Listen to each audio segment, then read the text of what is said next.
New details at noon. Convicted Ponzi schemer and former University of Miami booster Nevin Shapiro was transferred from a federal prison and will now serve the remainder of his term under house arrest. Bounties on players. He was the former Miami booster. Lavish parties. They called Shapiro Little Luther. It's deja vu. And Ponzi scheme organizer. Improper benefits to University of Miami football players. Nevin Shapiro. Nevin Shapiro. Nevin Shapiro. Nevin Shapiro. Nevin Shapiro.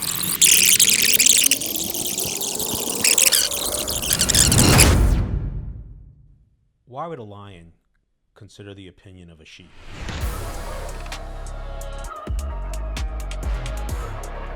Every last recruit came to Miami. And I really want to say what I want to say.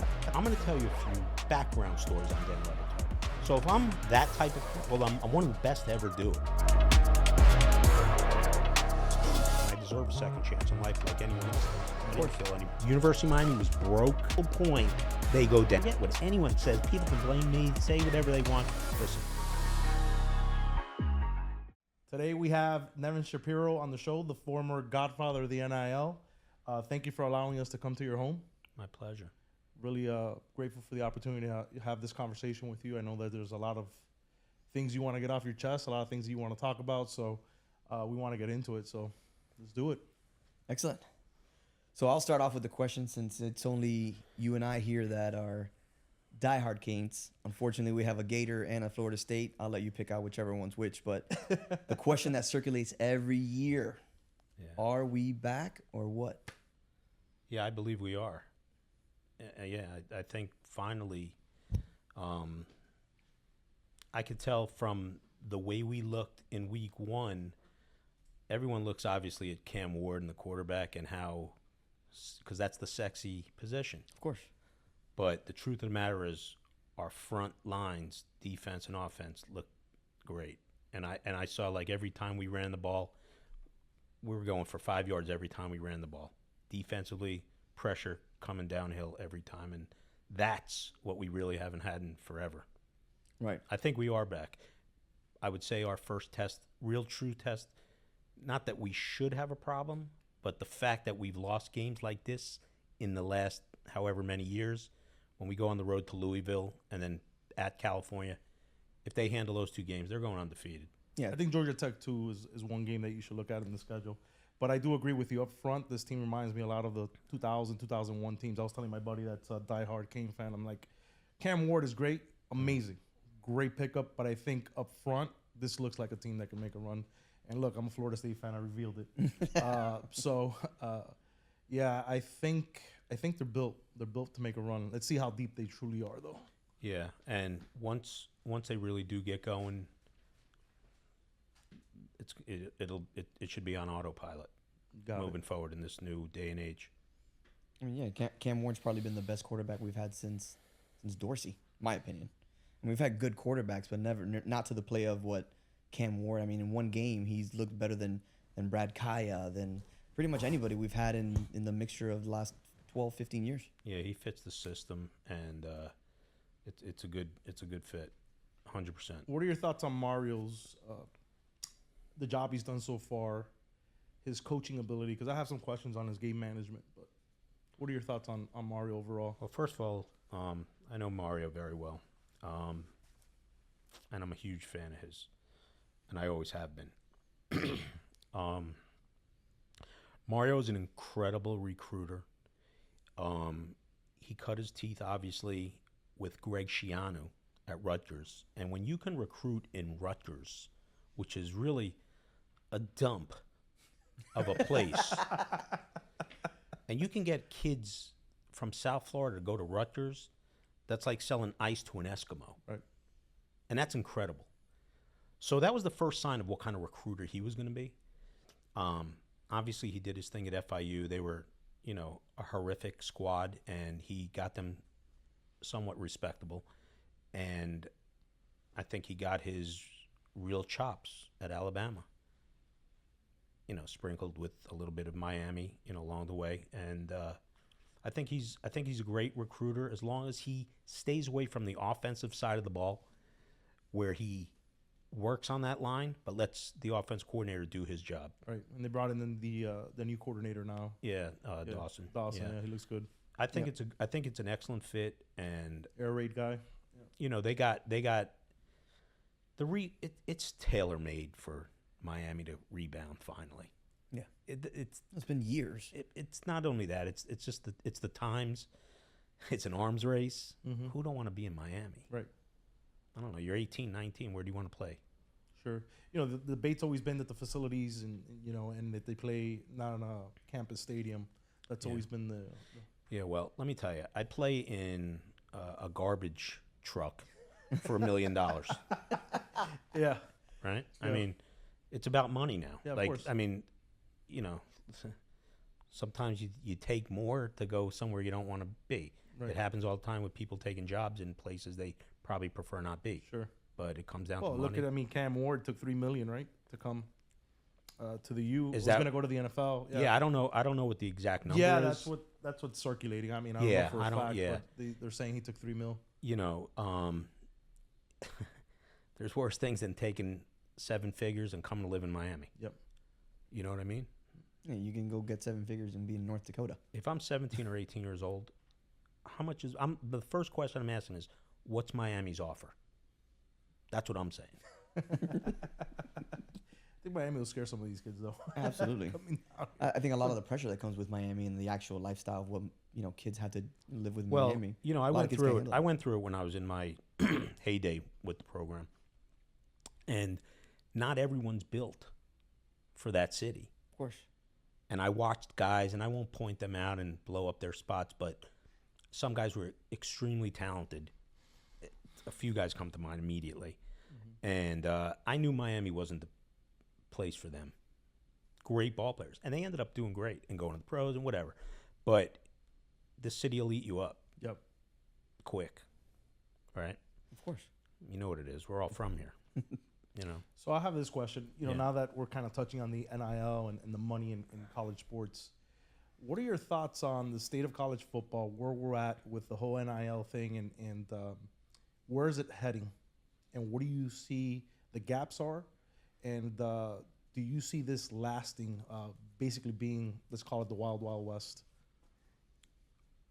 Well, first off, it is the Wild Wild West.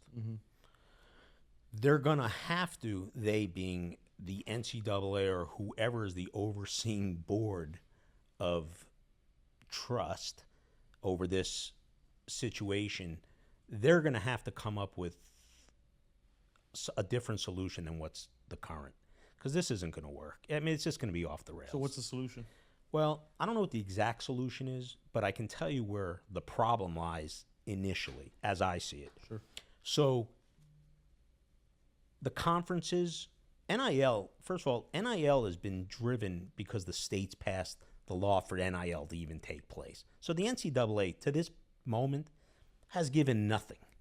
They've given no assistance to the kids getting paid. They had to agree to this $2.8 billion settlement because they were forced to and ordered to. But they didn't agree to it. They just had no choice because it can get worse. So maybe you just stem the tide. But the conferences, the NCAA, and the media cover, everyone's got a position, but the players don't have a seat yet at the table. Who's representing the players? Right. That's my question. Who's representing the players? Right. Are you to assume as a college athlete, and forget what's taken place in the last 100 years, because that's not what today is. This is where we are today, okay? Who's looking after the players? Who? Nobody's representing them. So I had said a few times on some of the posts that I put out about union labor.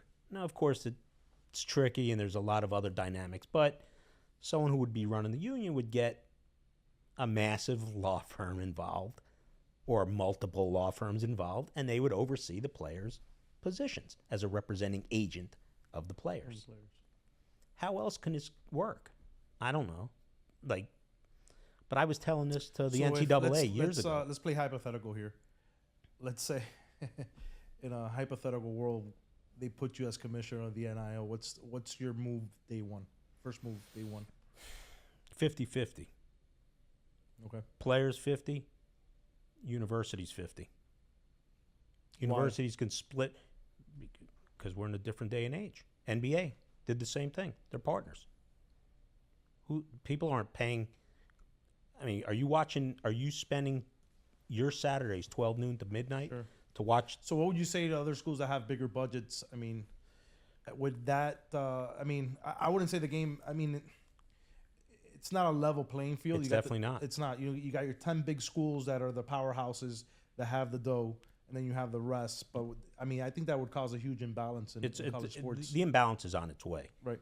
I mean, and that's not through any fault of any of the teams that are big. Sure. They're just big. Right. And it's not their fault. Like if you're in California, if you're in Texas, or, just using the state size per se.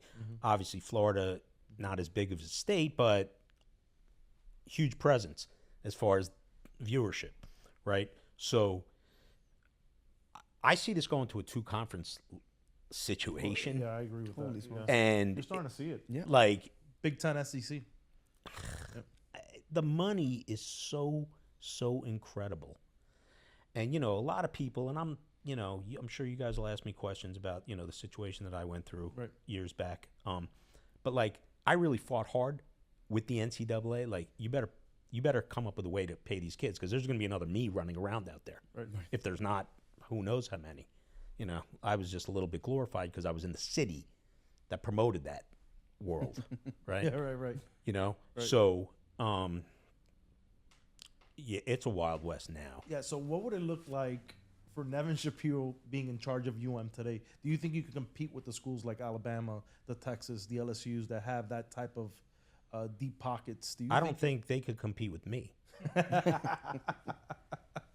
Yeah, I'm for real. Like, Yeah. I don't care. I really don't care what people's opinions Is that you just being bombastic, or no? you That's really me truly being mean it? Yeah. realistic. Look what I did when there was no NIL. Right. And people could say, well, they sucked in the mid-2005. Listen, I know where the problems started for Miami. I can pinpoint exactly where those problems started. And if you're a casual UM fan, you may not want to hear what I have to say, but if you're a diehard, you would really want to hear what I have to say. How did we fall off the map? I can tell you how. Yeah, so you got there in 01, right? 01, I got 02, there, yeah. 01. I was there. Before they went to the Rose Bowl was my first year as a booster. I was always very close to the program, but at that level, I was close. Sure. Yeah, because we started looking. We did some research on the 10 years that you basically the Canes were under you, and there's a significant decline starting like in 04, 05. The program starts heading south. So what happened there? What happened? Yeah, I mean, I'll tell you exactly. And this is for any real UM fan that really wants to know. This is the truth. It's not Nevin Shapiro and the scandal and we didn't get scholarships. Here's where it started. And when I say this, I mean Larry Coker is a true gentleman. He's a very, very good man, an honest man, a solid human being. But let's just judge it from a standpoint of there's a lot of nice guys that work, but they got to get fired at some point in time. Right. It happens, right? At the end of the day, you're looking at the bottom line. You got you got shareholders, you got People stock, to answer to. you got people to answer to. Okay, here's the bottom line. Miami, I saw us, and I witnessed it firsthand in the locker room. I was very, very, you can't be any tighter with the players than what I was, okay, period. Forget what anyone thinks, says, this and that, forget it. You're dreaming. Anyone who doesn't believe this, you believe Santa Claus is real. Here's the deal. In 2000, when that whole team, Will Fork, Sean Taylor, Kellen Winslow, Vernon Carey, DJ Vilm, when that group went first round, that was the exodus of a mass amount of talent that had been put in place 2-3 years prior under Butch Davis, right? Right. So where we really went, this is it. University of Miami was broke from a sports standpoint. They had a contract still going with Perry Clark, the basketball coach. Now they hire Coker. They re-up Coker. That is the crucial point. They go down. Right there. Because I watched the precipitous fall at that point. I watched it. I witnessed it. That's where it all went down.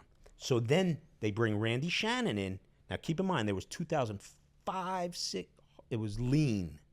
And why did it go down? Like, let's get It went, specific. yeah. Let's get the specific on that. the talent level that Coker was bringing in. He was going after big name recruits. So if a guy was a 5-star right away, that made him, all right, let's get him, or let's try to get him. Right.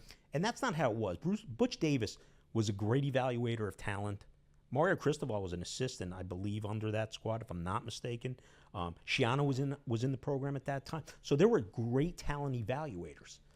And Coker did not have that same edge, acumen, and then he fires guys like Don Soldinger, Art Kehoe, staples of that program, I remember those guys. through all the glory, like guys that have literally paid blood to that program since 1980. And that was the undoing of that program right there. That was it. Forget what anyone says. People can blame me, say whatever they want. Listen, that's what happened. Randy Shannon comes in 2008. Now I'm heavily involved in the recruiting situation. Okay. I was already. That was going to be my question. What was your involvement at that point when Coker gets the extension, and did you have any power to give your opinion? No. I had an opinion. I could voice my opinion to certain assistants. Got it. And I think I mentioned in one of my other interviews with regarding Devin Hester. And that was like, people are like, oh, that's bullshit. No, it wasn't bullshit. Devin knows it. I know it. Like, we both know it. That's all that needs to know. We know it. And I didn't really get hands-on like where I was like definitive making decisions, 2007, 2008. And Randy Shannon had already been in, but I'm dealing with the underbelly of the recruiting. And every major recruit we had came through my house. Every last recruit came through my house. I knew who we were getting. I knew who we weren't getting. Sight unseen. Damn. Because I'm a Miami guy. Yeah.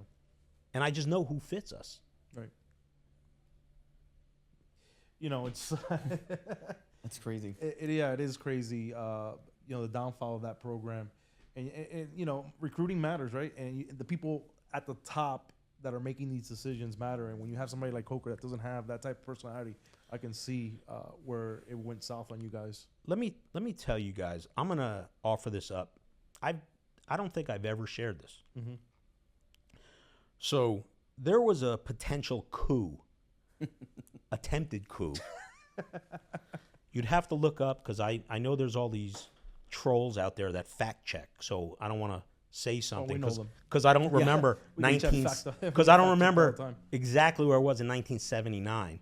But Miami lost to Louisville 31-7, first game of the year. I believe it was 2005. Possibly could have been 2006. I'm pretty sure it was 2005. When they came back, there was an attempt to fire Coker and Paul D, and Butch Davis was coming back. I remember that. Yeah, I remember that was talking about that. Yeah, that was circulating a lot. Well, Yeah. this was wasn't at, what, North Carolina? circulation. This is factual. Sure. Okay? This is not an assumption. Yeah. Pete Garcia, who became the athletic director at FIU, was going to become the athletic director, replacing, God rest his soul, Paul D. He was going to fire Coker and Butch Davis was back. That was the plan. Jeez. President Shalala thwarted that coup. Pete Garcia was fired, becomes the FIU athletic director, hires Mario Cristobal. People could say, facts. What a turn of events. What was your relationship with Donna Shalala and Paul D? Did they know what was going on in the program? No. And your level of involvement? No. They knew my level of involvement. They just didn't know the level of involvement. They knew you were there, but they didn't know how far you were. Do you truly believe they didn't know anything? Like, or they just turned a blind eye and said, you know what? I really was Fuck good this, at we're not covering gonna- my tracks. Yeah, Yeah. you did. Yeah. Thank God for no Instagram or Facebook back then. What do you mean? It would be over. It would have been death penalty. Yeah, right? What made you want to become a booster? Nothing. Nothing. Honestly. I'm walking into the stadium with my friend from Orlando who's a huge diehard Kane fan. He drove down. He's like, man, let's go to the spring practice. I said, all right, let's go. So, you know, on my history with Miami's, I was around forever, late 70s. So I know the whole history. I grew with the program, the miracle in '83 against Nebraska, 83, 84, and we're just walking in, and they pulled me to the side. Hey, would you wanna maybe consider doing this, and that? And I just started thinking to myself, I'm like, I've been using my friends' tickets since I'm like 10. You know what? I think I'm rich now. I'm gonna buy my own seats. You bought a seats or you bought a box? Both. Well, they offer you a package. I don't know if I paid $12,500 was my donation or $15,000. And I'm so careful Did to they call that a sugar cane or whatever it was called? I was a golden cane. Golden cane, yeah. Yeah, I was a golden cane, and my first scholarship athlete was Willis McGahee. Shoot. Well, I picked him. I knew where I was going. Yeah. Right? And so, yeah, and then so that it took off. Right. What was your motive to get to the level of involvement you had with the program? Like, what was your angle? Like that's the question I always hear a Kings fan. Like, what was in it for you? Nothing. I love that program. Nothing. Nothing. And everyone could say, well, and let me just answer the critic before they pipe in. Mm-hmm.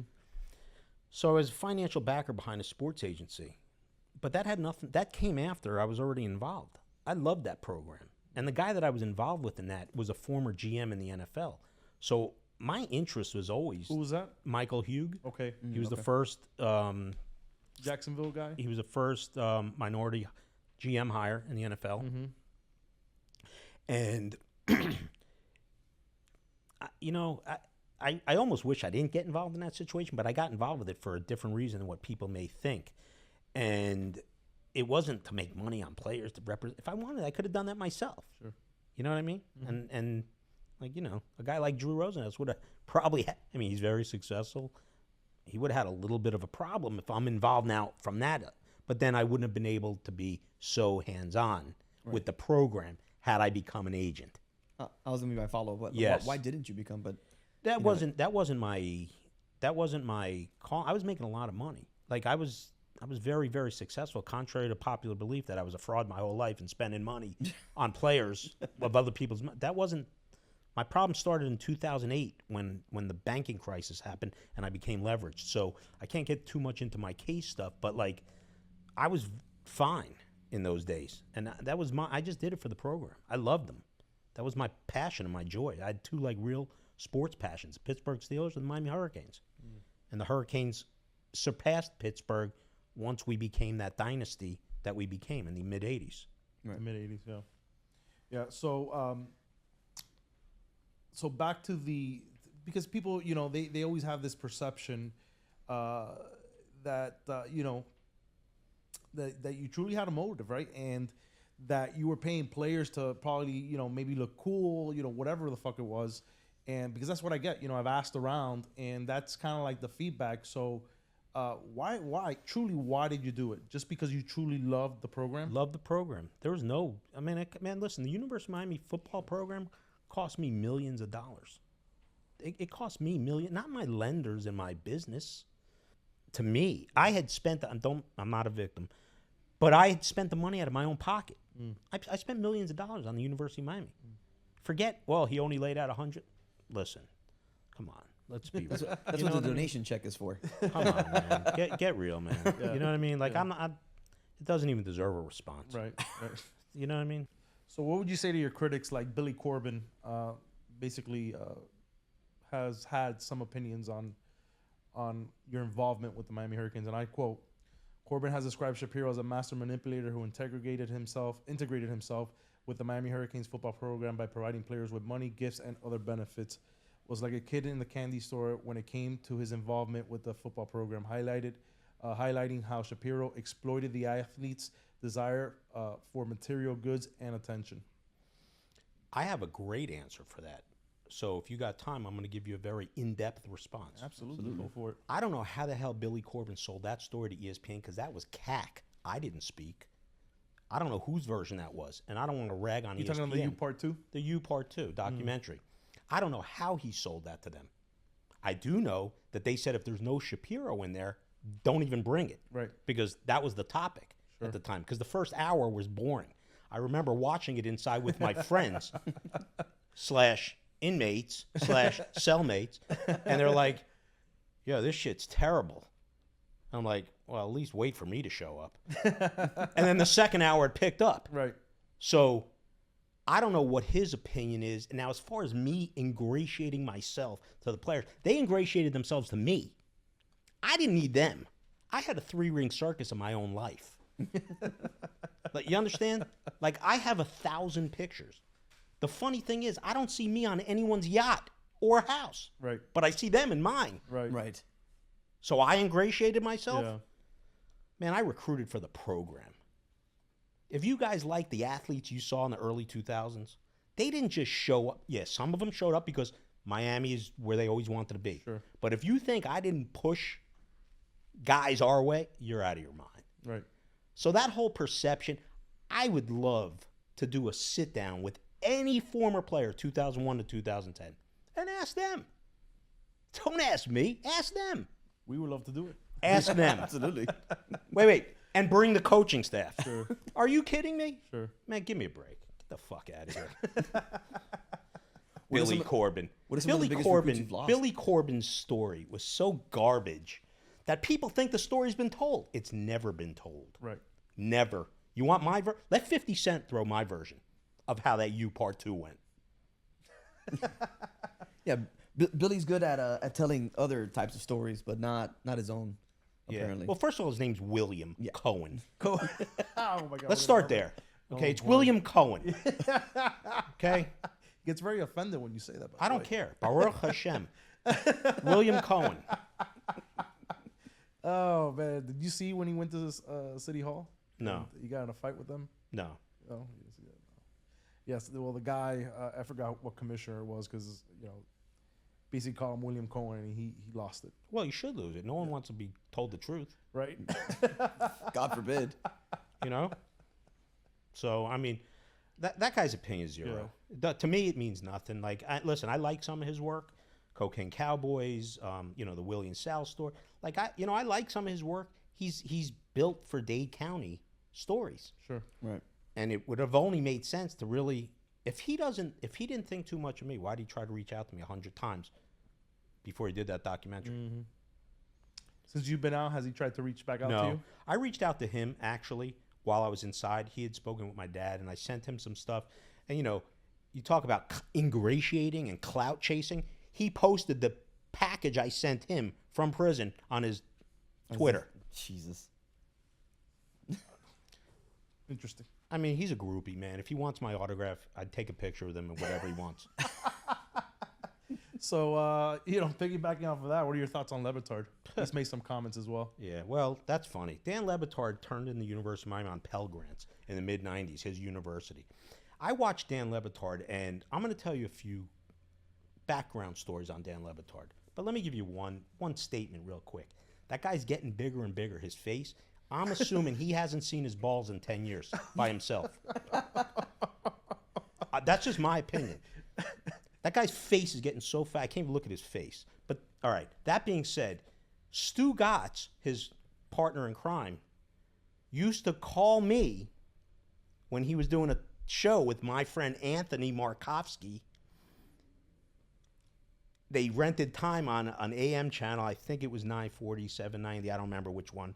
And I would put the UM players on the phone to speak to them the day of the game. Holy smokes. So it's funny how, like, now Stu Gotts is running around with a rat head, and I really want to say what I want to say, but because I'm still in custody, I've got to be very calm in my demeanor as it relates to saying certain things. They had no show if I didn't have those guys call.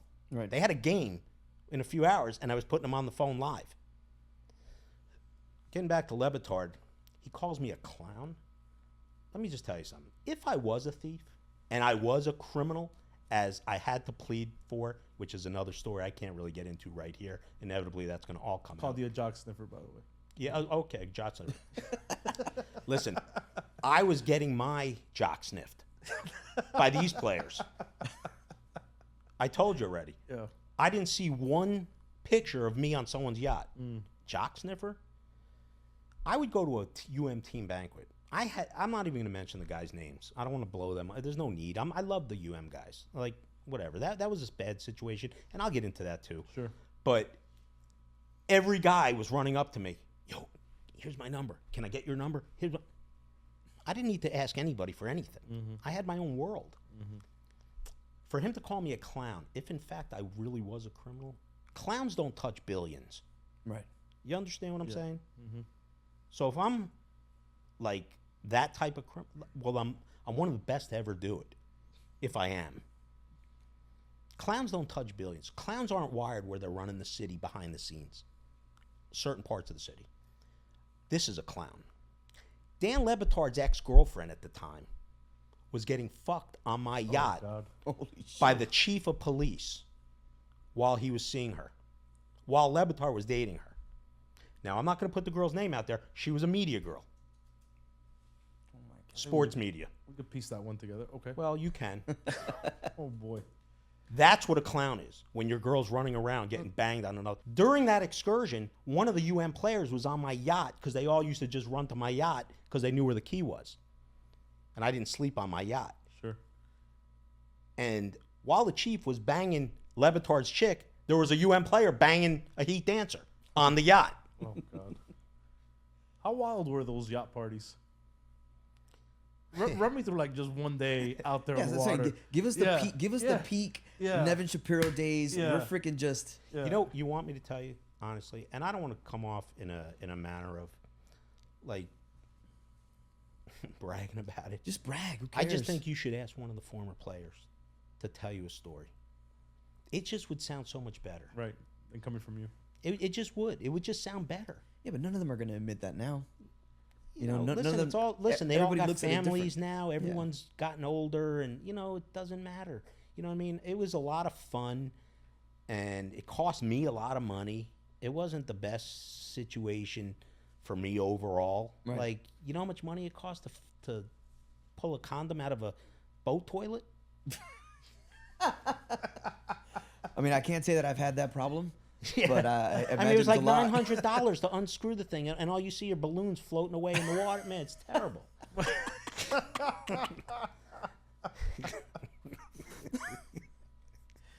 Oh man. What kind of access did you get when you became a booster? Like, obviously, when to a common fan, you may get some access to players, little tiny things. But Sure. Not everybody we know that we've talked to is a booster. Like, what kind of access do you get? And then what access changed for you as you started getting closer to the players? Well, that access was there immediately. A lot of it has to do with my personality. Right. You guys can make your own opinion meeting me for the first time. We spoke a little bit before this interview. That's just my personality. And Yeah, it's contagious. that's just who I am as a person. Keep all the other bells and whistles, the crime element and all that stuff out of there. As a person, I'm a fun guy to be around. Yeah. You know what I mean? I'm a good energy person. I'm not like I'm never a moper. And I love my Canes, man. I did, and I love them. I still do love them. But it's that situation was like a bad family squabble that should have stayed in house. Right. Is what it was. Do you ever see yourself, obviously maybe not getting back involved with the program, because I don't know if that's even a possibility, but just even going back to a game? I don't think so, and I'll tell you the reason why is because I'm older now, and I'm 55 years old, and I hear a lot of comments. Oh, this guy looks like he's man. I'm 55. That was 20 years ago. Sure. Right. What do you who doesn't age? Like, this is what happens. Right. Grandfather time's undefeated, man. You're all gonna look at like a prune one day. It's just what happens. You know what I mean? So and don't even try to fight it. You know what I mean? But I'm older now. I'm not a fan to that level because of what I've endured and been through in my own journey outside of, college sports and being a fan, a booster, whatever. I'm still a fan, but I love college football on a Saturday. It's my favorite time, and I could watch games all day. It doesn't matter who's playing. I don't get as crazy and frantic and upset and you can't talk to me if Miami's losing. I'm not like that anymore. Yeah. Not like me the past couple of days. Yeah. First time I've talked to him in 2 weeks. Yeah. Oh my God. Yeah, no, I know what you're going through. I have a few fans from your side of the fence, man. It's rough, man. And I take great pleasure in making them feel bad. Yeah. But I don't see me. I've been invited. I'm in custody, so I really can't be out like that anyway for, a little bit more time. Sure. But I don't have the desire to be in large crowds ever again. Yeah. Just in general. Yeah. Just in general. Yeah. Restaurants, nightclubs, forget. I'll never see one again. Yeah. I'm like, It's safe to say that we're done with that as well. Yeah, Yeah, we talk about it all the time. It's just a different element of life. It's like you said, you get older. Like when you're 30, you're 20, like, you're just chasing everything. Yep. As you get, I'm in bed at 7:30, 8 o'clock at night, man. Listen to me. I wasn't even going to the club. How many times are you getting up to pee at night? Oh my God. I wasn't even going to the clubs until 1 o'clock in the morning. Oh, yeah, it's Like I'm fine. going to dinner at 11:30 at Yep. night. Right. Yep. I'm on my yacht, my boat, whatever, all day, and I'm exhausted. I'm sleeping till 10 p.m. Miami's a different. We different have vibe. our own clock, different hour. man. you go to after hours at 4 a.m. Listen, Miami's our own. And it's a special place, man. Listen, it's our own. We're our own country. I always say that we're our own We're sovereign nation. We're our own country, Yeah. man. And the people that are the transient people that have come over here now and said, "Oh, I'm from the 305." Listen, man. You're not. We know what it is. So I went to have was it lunch? Yeah, I went to have lunch like a few months ago, and I was in Brickell, and I just didn't recognize and I lived in downtown Miami, right across the arena for about 8, I think it was 9 years, and the people are just completely different. I'm like, what is this? This is not what I know. Yeah, these aren't. This ain't mi gentes, man. Yeah, mi gente. No, definitely, 100%, man. Yeah. I feel privileged that I caught the best days of Miami. That's me. I grew up on Miami. I'm from Brooklyn originally, but I moved to Miami when I was 6 years old. So I really consider myself a Floridian and a South Floridian. And, Miami's home to me. Always has been, always will be in my heart. But I think I caught the best era. I watched Miami Vice in that era. That's when I was just growing up, and I had a chance to really experience South Beach's come up and just the whole wave. So you dress in the white suit. Yeah, yeah, man. Like when guys were doing, what it was. Snow. Yeah, man. Like you're walking into the place, Club New, man, and like Whoa. Club New, and there's like people on the, you know what I'm saying, man. Yeah. It was just. It was a different era, man. Yeah, it's a recreational. It was fun time. It was really Miami Vice and like Scarface. Like kids watch Scarface today, they don't like. I grew up in that. Right. I grew up in that, and so like for me, it was very real. People don't know that scene with Al Pacino, Tony Montana. That was at the Fontainebleau with the water slide. People don't even know that. And I grew up around. I remember my mom used to take us to Fontainebleau. I mean, we didn't grow up with a lot of money, so we were sneaking through the back, and that was like our day out. Me too. Yeah. Me too. Yeah. Me too. The We would family. hang out on the water Me too. fall I and was all doing. that. Listen, I was doing the same thing. Yeah, we would take a cooler, leave it outside, and go I didn't back. listen. I didn't grow up with money. Like Yeah. luckily some of my friends were loaded, Yep. so I was able to like piggyback their situations. Sure. And but yeah, I grew up during that era, man. I loved it, man. Miami was amazing. So what was like your nightclub? Like what was at that time? Liquid, Privé, like where were you going? Well, when I really I was going to all those clubs, but when I really, really like took that, when I was involved with the program, like when Mansion opened in 2004, first of all, it was Opium Garden. Yeah, Opium Garden. Opium Garden turned into Privé. They had the hip hop room. Yeah, the Opium Group. Right. And so then Mansion, inevitably became the spot, and then Club Live came in. I actually was at the grand opening. 09, 10. 2008. The end of 2008 is when they reopened it, and then the whole scene shifted. Club Bed at that time was still a big deal. I used to go to bed all the time. Monday Thursday nights and Monday nights. Yep. And like that's where I did some of my greatest recruiting. Mansion and Privé were the spots for us. Slots. Because at that time those were the spots. Like we had our own setup. So what would the players do? They just hit you up and like, hey, we want to go to Mansion tonight. It was endless. It was endless. There was no end to it. 50, 60 guys, one shot. Jesus. I had my own entrance. They had the public came How in much the were you front. spending a night? I mean, it ranged, it varied, or we'd go to Tootsie's, like I got a lot The of old Tootsies. I got a lot of legendary stories that I'm gonna save for when I really just write what I'm gonna write. And there's no shade thrown at Miami. This is all on the table now. Sure. People are doing a lot work. It doesn't matter. You know what I mean? I regret that situation. I really do, and I'll explain it. And I was going to ask you, what do you regret? Because I've heard you say that in other interviews. What do you truly regret? Because I haven't heard you really dive deep into that. I'm going to tell you first of all, my first regret is, let me put you guys in my seat. Sure. The world is caving in on me. I'm arrested. I never in my life saw myself ever in prison. Did you know that was coming? I sensed it once they froze me. Okay, that's when you found out, is when you froze your, I'm guessing they froze your accounts? They Jason Bourne me. What do you mean by that? Jason Bourne, the movie. I know, I've seen Jason They Bourne. They took his identity. Yeah, so he had no basically identity. no identity. You I had no access to cash. I had no idea. My mother. I went from having an American Express black card with no limit. Listen, 0 limit. To using my mother's Chevron card. To put gas. Holy shit. I know. So when they froze you, how long before they take you in? 5 months. November 27th, 2009. I'm frozen. So what'd you do for money? How are Well, you surviving? I survived.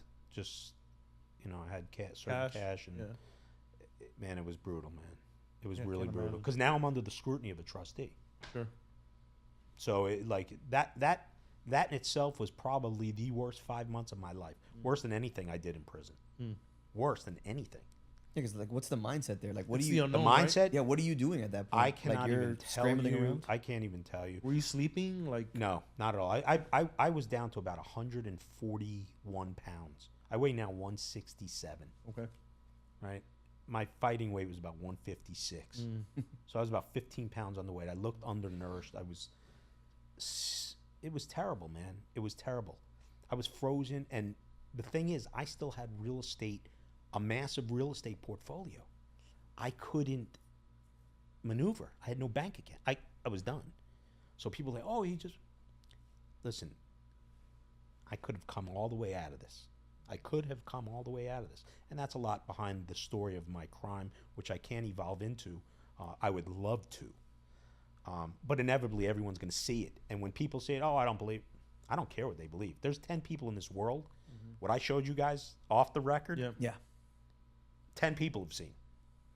So you guys can answer to whoever writes you and this and that, and you can give them your opinion of what you saw. Yep. What you saw from the government, not from me. Yeah. No. You understand? I'm still thinking about it. Yeah. Yeah, So, I haven't stopped thinking about it either. I'm like, how So how it was the a hell? very, Yeah. very tough time for me. Sure. And it was a bad 5 months, man. Like, it was, when it ended and I finally was in custody, I don't want to say it was a relief, because there's no relief for where that was and where I was. People thought, oh, he was in a camp. Yo, I was in Newark, New Jersey, county lockup. 2,500 gangbangers and me.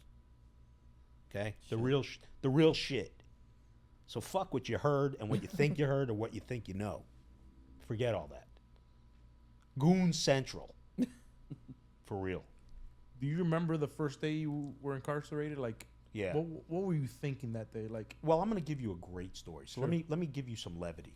You know my personality at this point. yeah. So I had a housekeeper. Her name was Lily.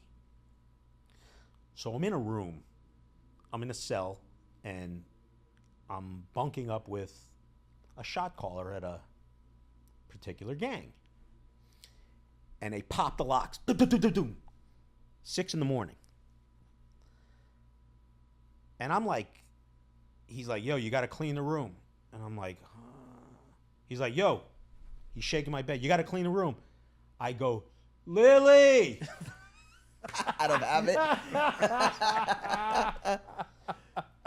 He's like, yo, who the fuck are you calling Lily, dog? I'm like, huh? He's like, yo, you're calling me Lily. Well, my housekeeper's name was Lily. Yeah, I just thought I was home. Oh my God. That's a great story.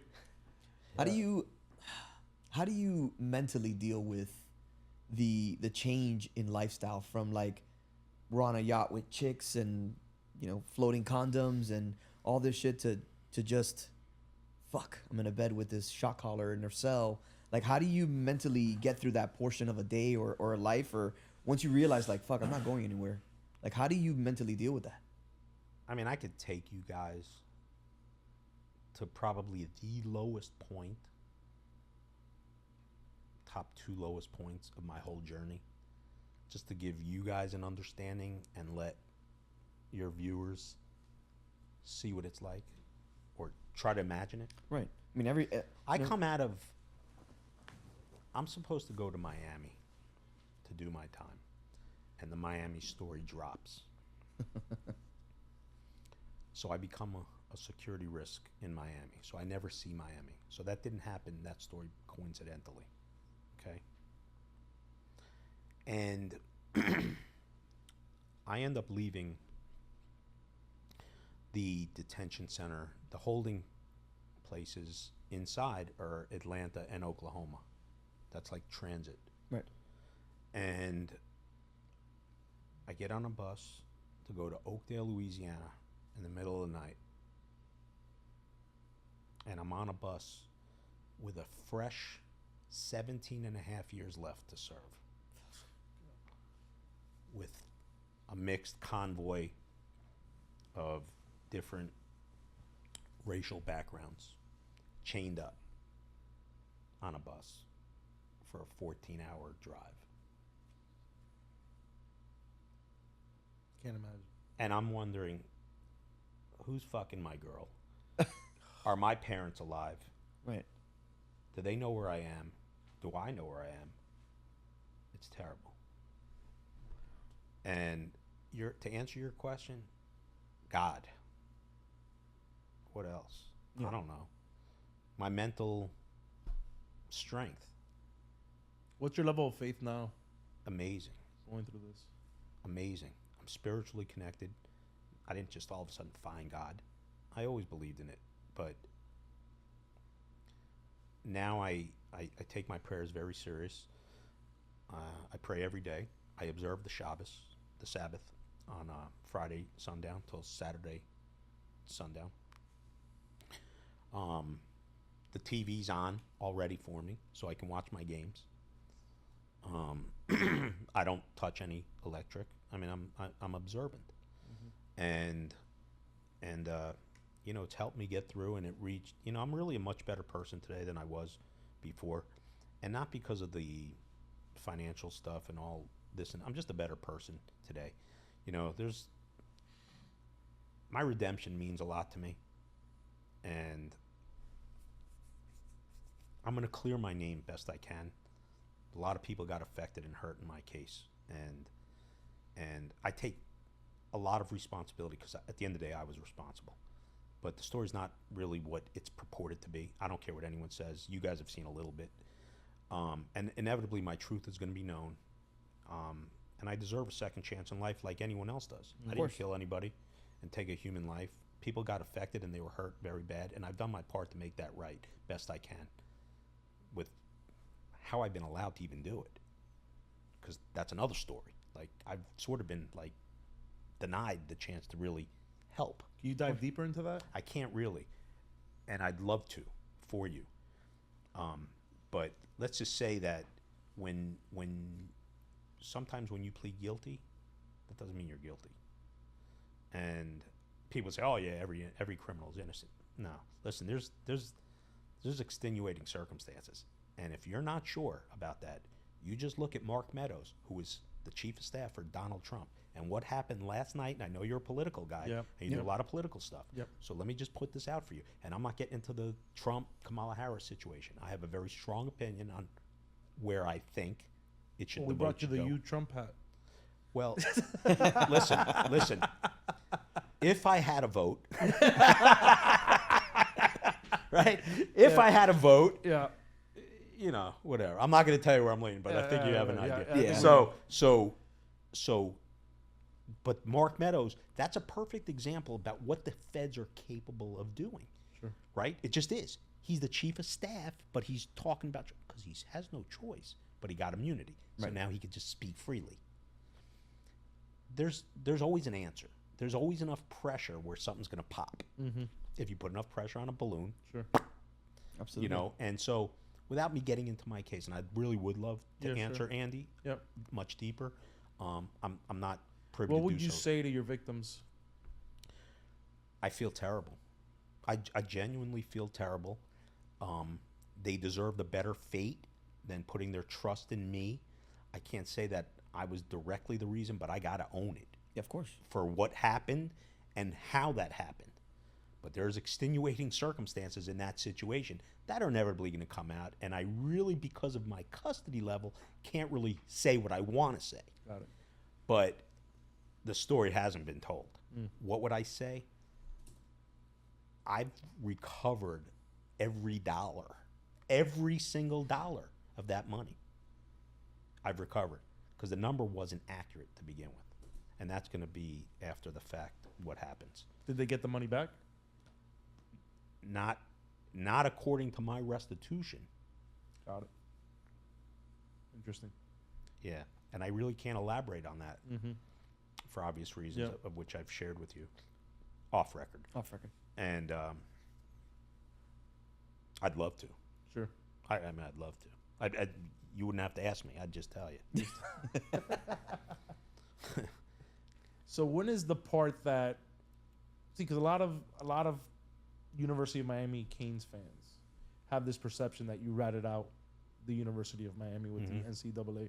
Yeah. What are your thoughts on that? What would you say? Well, here's the facts on that. Here's the facts. I am not innocent of that statement, but I was defending myself against their custody against me. There were 47 players that came up in my discovery. I could tell you every player right now. That list is a special list that I'm going to keep until a certain time. You won't share it with us today? No. Okay. No. And I'm going to provide that.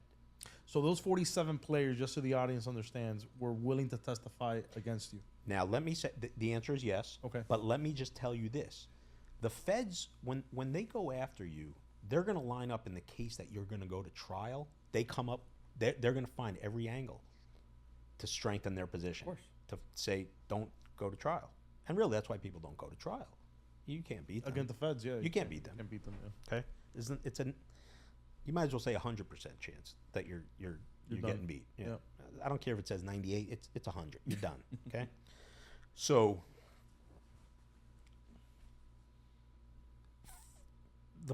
when I saw that, they were initials, and I had my attorney get me the roster, to every University of Miami roster, 2001 to 2010. And you went through it. Yeah, and you don't strike me as the type of guy that's going to forget a lot of names. I mean, based on your knowledge of college sports altogether, I mean, that should have been instant. 2 seconds. If you were getting in a room with those 47 players, what would you tell them today? I'm going to tell you, most direct answer I could give you. I understand. They were scared. Wow. You know, I'm a different guy today. I that's why I was trying to tell you the story about when I was on a bus with 17 and a half. It was like the longest mile. Sure.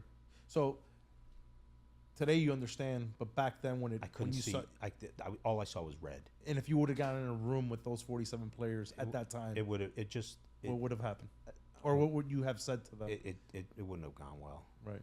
You know, and You got to feel betrayed. it's not God. It was betrayal. You know, and you know, I'm not going to bring up former guys, but there were a number of guys that had problems, and I wanted to be really clear for your viewers. Like, Sure. I'm pro UM. I want them back. Mm-hmm. Like, I want them to come back. They're never going to repeat the dynasty days. That was its own special time. Right. But build your own one now. Right. And Mario can do that. And that's what they should be focused on. The fan base is crazy with the 80s, and we're in a different world, man. Yeah, It's yeah. a different time. It's a different That's time. always my sticking point with them. You can't catch lightning in a bottle twice. Yeah. It's tough.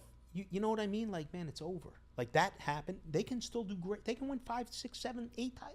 Who knows? Maybe they can become a dynasty. They could. With the way the rules are now, they should. Right. Of course. Not they could. They should. Right? The pressure's on Mario. Yeah, they got the. Yeah, I mean, I think they have the second or third largest budget in all of college football. Listen, it's a perfect storm for them. Mm-hmm. Yeah. The city, the money, the visibility. Yeah. That's it. You don't need to know anything else. You two, either one of you, could coach them. Listen, I know we would have won that game against Georgia Tech last year. Yeah, we would have taken I a would have knee. freaking taken Yeah. a knee You know what I mean? all day, man. You know what I'm saying? I was upset, and I'm not even a UM fan, and I was screaming at the TV, and I actually was laughing. You know, at the same time, but yeah. So how would I just to Yeah. finish answering your Yeah. question?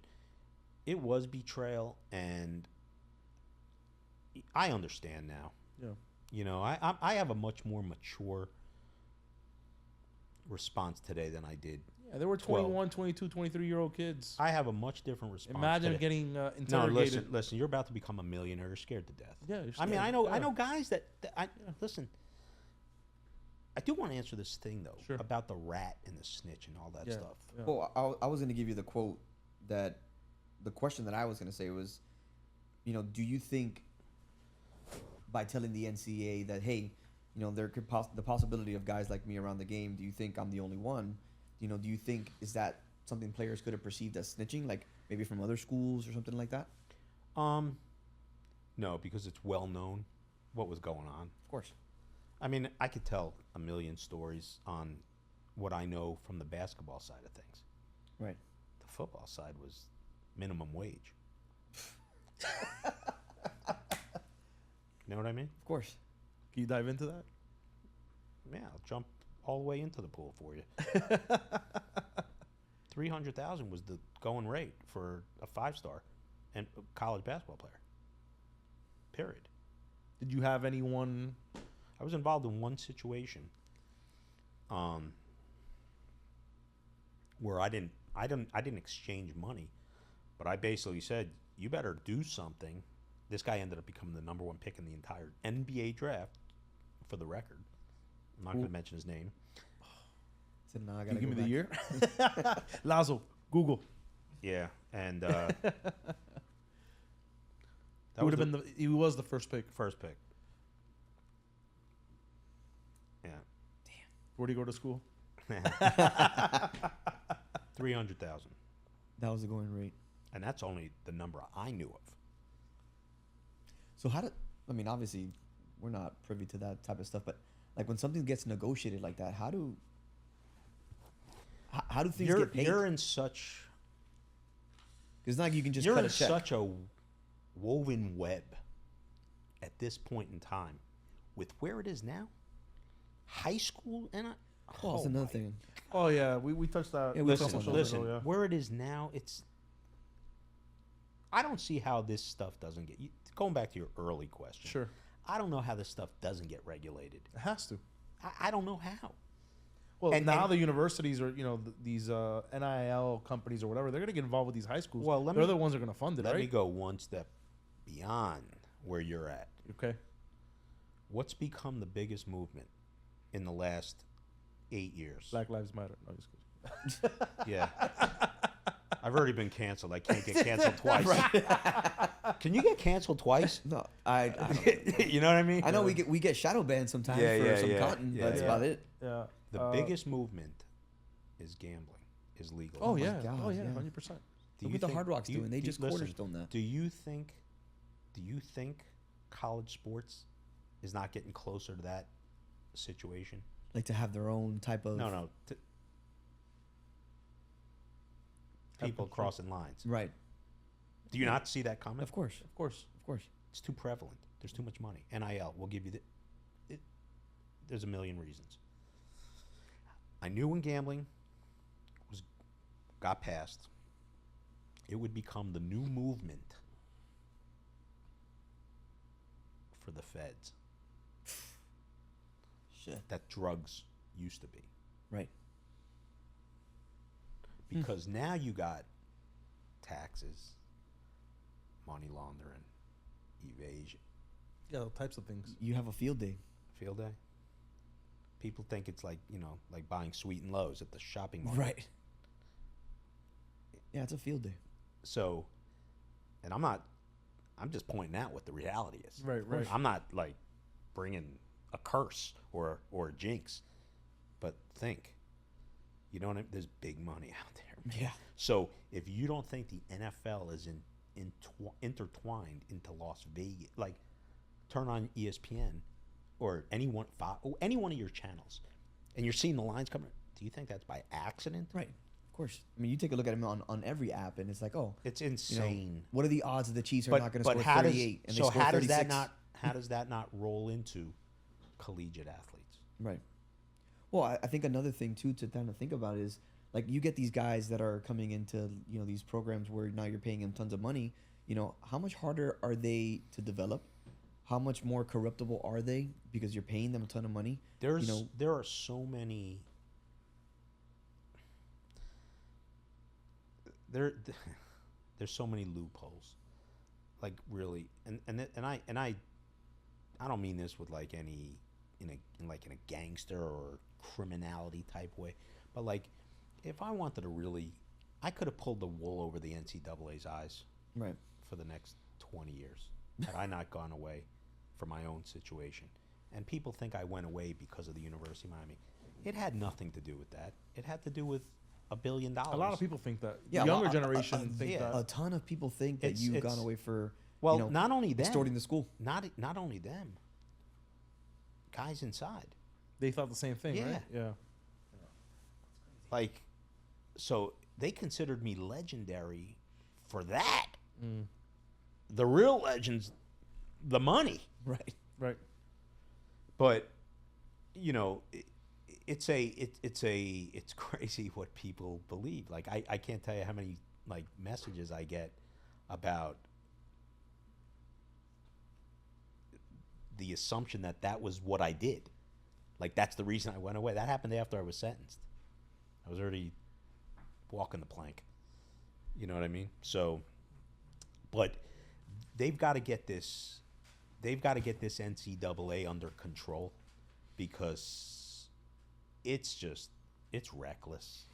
It's stupid. They don't know what the hell they're doing. They just have no idea, man. They got to be dissolved, honestly. Me, it's taking the joy out of the game that I grew up loving.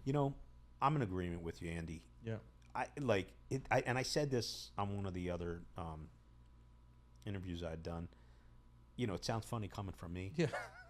It really does. Like it sounds Yeah. funny coming from me because Yeah. like I violated the NCAA bylaws. Like Satan saying not to sin, right? Right. I'm not calling you Satan, but No. I mean, I was specifically Lucifer in my capacity.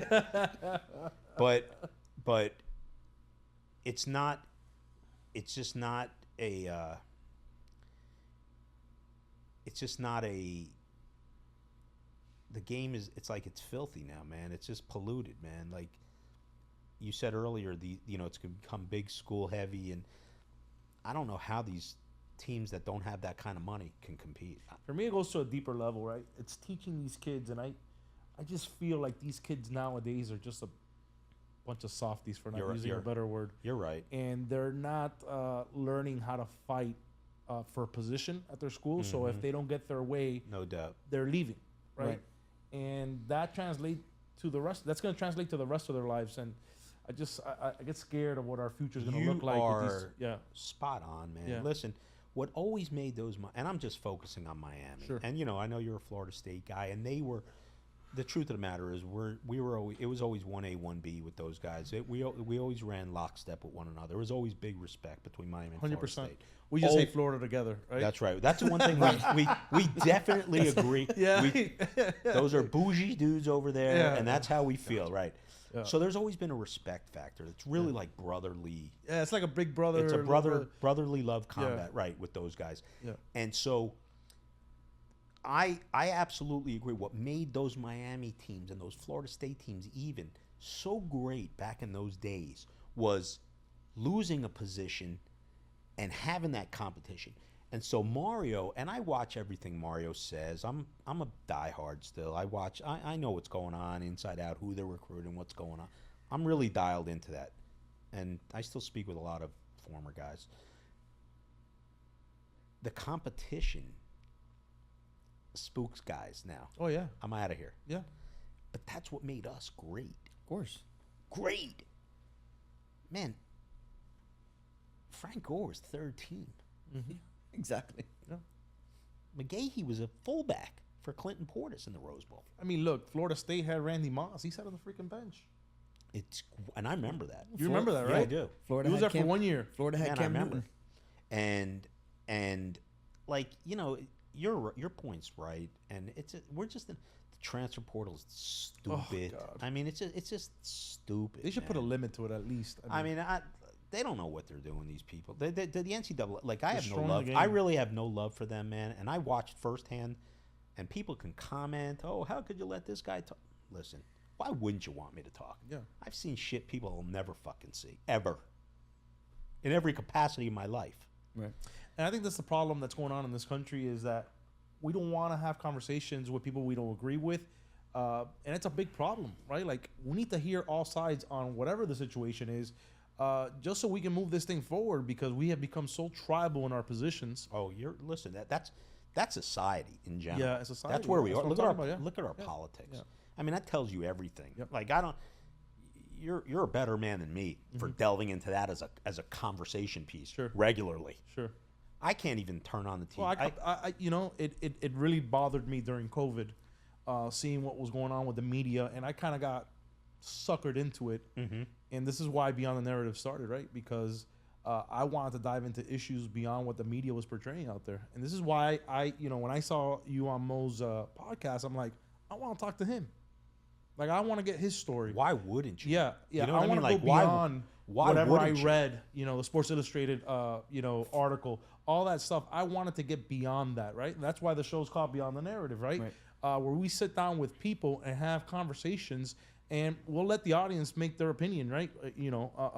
Whatever they want to do. But I'm going to have conversations with whoever wants to have a conversation with us. Let me put this out there for you guys, okay? And this isn't me challenging anyone like in a tough guy persona. I think I've shown the contrition while I'm speaking to you guys. Like, I'm not claiming to be an all-American, like, monk. Right? Yeah. And I could tell you this. If there's anyone out there who thinks they know my story and wants to go toe-to-toe in a public forum, whether it be the University of Miami story, my criminal case, or anything, I'll sit down with anybody. And I'll sit down with a group of anybody. I'll sit down with anyone, because no one knows what I know. And let me just tell you something. And I'll ask you guys the question, even though you're interviewing me. Did I not give you facts? Yeah. Did I not give Unless you you're facts? very good at typing up documents. I mean, have you ever seen any of that No. stuff? Never. Not to- Online? not Have to you that read detail. it? Have you heard it? No. No. Right. You get gist of it's online. You get little snippets, but again, it's all what's been put out there on a media standpoint. Can one person outside of maybe the 10 or 15 people who know this, does anyone know who really stole the money from my lenders? Who really stole the money? Right. That I could show you. I can show you. I showed you. So we'll get to that inevitably when I'm able to. People could believe what they want, you know. Right. Just because you see something, that doesn't mean it's real. And you know, this is politics and business, and this is life. Right. Someone's getting stepped on. Someone's getting fucked somewhere. I just happen to be the one that got fucked in my situation, and that doesn't mean I don't have responsibility. I just wasn't that guy. Right.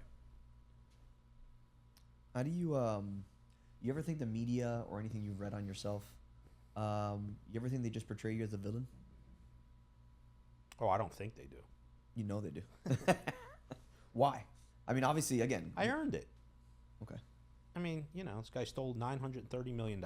He ran an illegal boosting situation for the University of Miami. He was this, and that.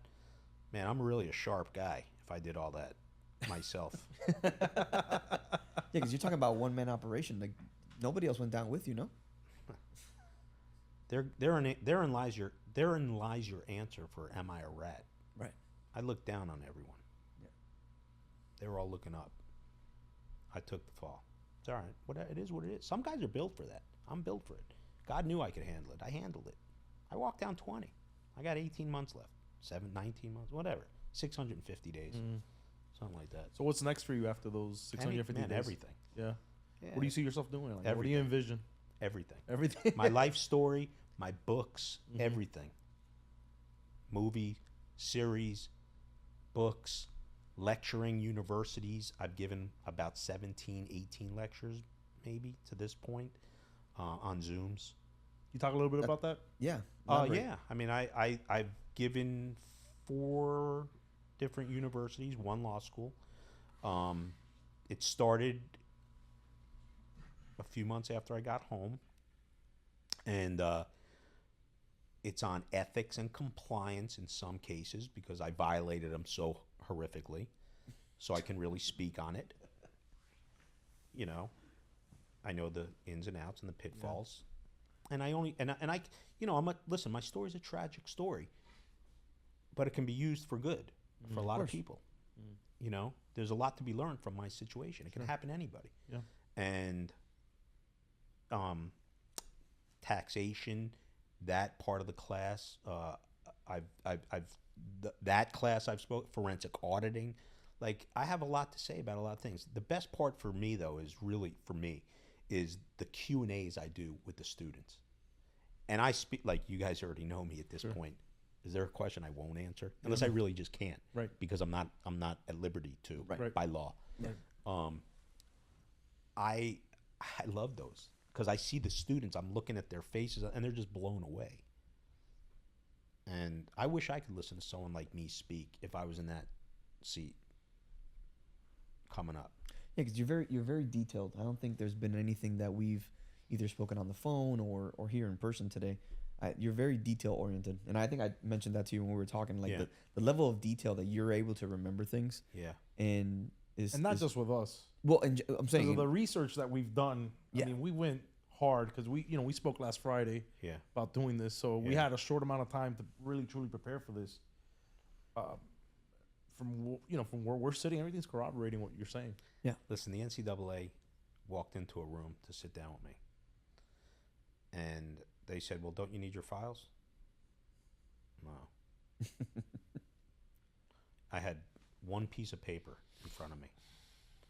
It was the University of Miami schedule for 9 years. Knew everything. I can tell you why we lost. What play cost us. Anyone who thinks they know about the U, don't talk to me. Just don't. You can't get into a room with me. You won't measure. You won't win. You won't measure up. I'm just telling you, you just won't. Now changing gears a little bit. So you play a little basketball, a little flag football. Yeah. What are your thoughts about? Wait. You left out something else. 'Cause he's talked about the basketball, he's talked about the football, but he's never talked about the wrestling. You've never talked about your high school wrestling career. Probably not very good at it. I know you're a beast in basketball. Yeah. Flag football, you dominated. Yeah. But what's up with wrestling? I was really strong at a young, I looked like a little, I looked like a little ape, man. I was, you know what I mean? Like I was. People see me now, like, oh, this and that. But those who know me know me. Sure. They know what kind of athlete I was. You know what I mean? It's like almost legendary, amongst my group anyway. Of course. We used to have games, basketball games. We played a lot of the players I had situated at the Flamingo in Miami Beach. And Did you play in the rooftop or the park? The rooftop. Oh, I played there before. So that was my trainer ran that gym. Yeah. Nice. And I had some of my, female companions scattered throughout. And it was like my Playboy mansion for real. And so we had legendary games on that roof. Legendary. All UM boys. And a lot of NBA guys. Mm-hmm. Ray Alston, Skip to My Lou, Samari Walker. It was crazy. It was like, sometimes there were like 200. If you lost the first game, you're done. You're done. So like that. one of my games that I remember specifically was like me, Devin Hester, Cornelius Green, Shockey. Like Tavares Gooden was a great basketball player. Like these were normal runs, man. Like we weren't looking at these dudes like they're player. Like he was like, yo, kick the ball out, man. Like, right? It's combative. Yeah, right. You know what I mean? It's competition, man. You're just playing ball, and it was just crazy, man. Crazy on that roof. Crazy, legendary. Any bets going on in those games? No, not in that stuff. No, there wasn't. It was just enough. It was enough pride. Right. You know what I mean? Like you just don't want to go home. Yeah, you lose, you're done. You're just done. leave. I remember my brother used to play there up there all the time. That's how I ended up playing there a couple times. And yeah, you lose, you're done. It's over. Yeah, it's over, man. You know. And so like, there was nothing worse than having to go work out again if you lost, because there's nothing else to do. You're done. Nothing else to do. Yeah, you're done. You know what I'm saying? Yeah. And yeah, but man, that was a great time. That was really so much fun. And a lot of people think, oh, he was an older guy. Man, I was only a few years older than these guys. Right. I was just loaded at a young age. Sure. So I was 31, 32. These kids were like, really, a lot of these guys were fourth and fifth year guys already, because they were coming over. They were the holdovers from Butch's days. Gotcha. So they were JUCO guys. So 22, 23 years old was the norm. It's not a big difference, 23 and 31. Like, we're close. That's when I really knew it was getting too young for me, because the kids were now kids. You know what I'm saying? Yeah, like, of course. You can't hang out with like. Can't keep up. It's not that. It's just you're older now. You're older. Your mentality. You know what I mean? Changes. Yeah. You're dealing with different life things, and kids. Luckily, I didn't have children. Based on my circumstances where I had to go. Thank God. Mm-hmm. So I know you keep up with sports a lot. Have you seen any of the conversation going back and forth between flag football players and the NFL? Have you seen that at all? No. Flag football became an Olympic sport 2028. So there's a whole big debate if the NFL players should play in it. You have Team USA for the flag football guys, but they're saying that the NFL guys couldn't measure up to them in the game. I just wanted to see if you had any thoughts on that. Well, I'll give you a response firsthand from my vantage point. And I'm not going to really tell the story of who and this and that. They're going to be like, oh, this guy's full of shit. I played in Flag League. I'm 55 now. It's over. It ended for me 10 years ago. Yeah. Okay? Like, it's ending for us soon. it ended. Us is too many people. Listen, it just... you're close, I'm buddy. holding on as You're much close. as I Yeah, can. it ended. But like up until my late 30s and right before I went away, I'd say 36, 37, I played regularly, competitively. Probably 32, I started slowing down, where I'm not going to all 3 different city leagues to play flag football. And I played against a number of NFL guys. Mm-hmm. Okay? Fact. Brian Piccolo Park. I'm just going to tell you right now. I played against in Broward, yeah. Yeah, played against 4 or 5 NFL guys. Well-known guys. 2 of them Pro Bowlers. Flag's not the same as pro. Can they measure up? If you got a good system, you could beat NFL guys. Yeah.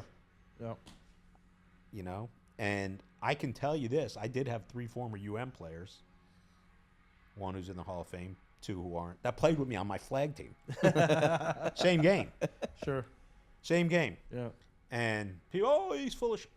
No, I'm not. That's what happened. Yeah. These guys are my guys. I couldn't keep them off the field. They wanted to play. Yeah. Right. It wasn't me ask, hey, come play for me. I didn't, you know what I mean? Like, this whole narrative, he was a jock sniffer, this and that. I would love Dan Lebitard and Stu Gatz to come sit with me at a neutral site and tell me what they say, where they don't have the home field We advantage. do it at our studio. Where they don't have the home field advantage. And I'll bring my documentation with me. I'll bring players with me. Okay? And they can ask them. Listen, let me ask you guys a question. Do you think there was one lie in any allegation you heard with me? Your opinion. Tell me if you think so. I don't care.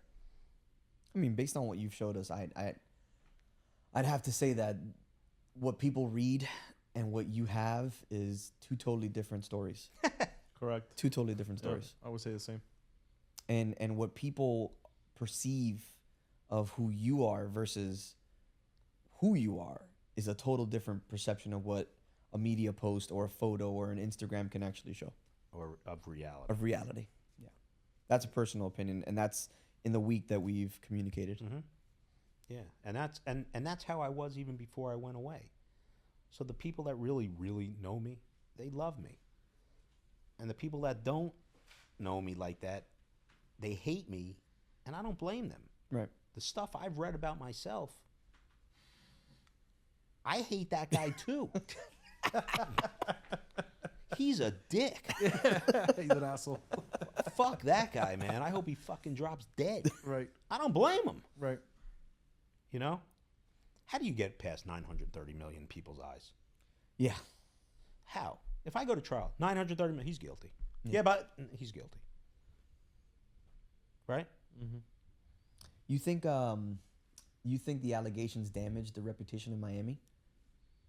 Oh yeah, yeah. There was, I mean, listen. There was. I mean, it's of course. That's the most obvious. I mean, there was collateral damage significant. Right, of course. I mean, it's probably the stench is probably off it by now, but it's never going to really ever be gone. But it's yeah. I mean, you think that's worse than the '94 Pell Grant scandal? Because that's what it's being compared to, but The Pell it's Grant scandal was a. I don't think it was a fair comparison. That was one guy's work. That was. It didn't have anything to do with the product on the Right. field. Mine did. well, you were a direct contributor of the product on the field. Yeah. I was, but it was, it came from it really came from a great place in my heart, man. I did whatever I had to for this program, Was that the mindset? It was. Like, hey, I'm gonna do whatever I can to get these guys to be the It winners. was, and and honestly, Some will say it was for clout, though. yeah, no, absolutely not. Fuck that. I was a fan, man. Listen, let me tell you something, okay? And I'm glad you brought that up, and I'll address that directly. Sure. I had floor seats for the Miami Heat. Okay, what made me so special? What made me so special to get floor seats? There are a million. When I knew Shaq was coming. Okay, I knew he was coming. Couple week or whatever it was. There was a small window of time. I knew he was coming, and I knew the seats wouldn't go because at the time Shaq was a big deal, right? Yeah, of course, coming from LA. It was a big deal. Shows up in the fire truck, the whole, Yeah. right? The Okay. 16-wheeler. Right. So, and it was an exciting time. Why did I get the seats? At the time, I remember Don Shula was trying to get the seats. There were a number of pro athletes. Why did I get them? I just knew the right people.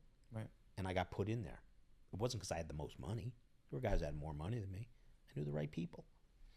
And my situation was that for the University of Miami. I was asked to get involved.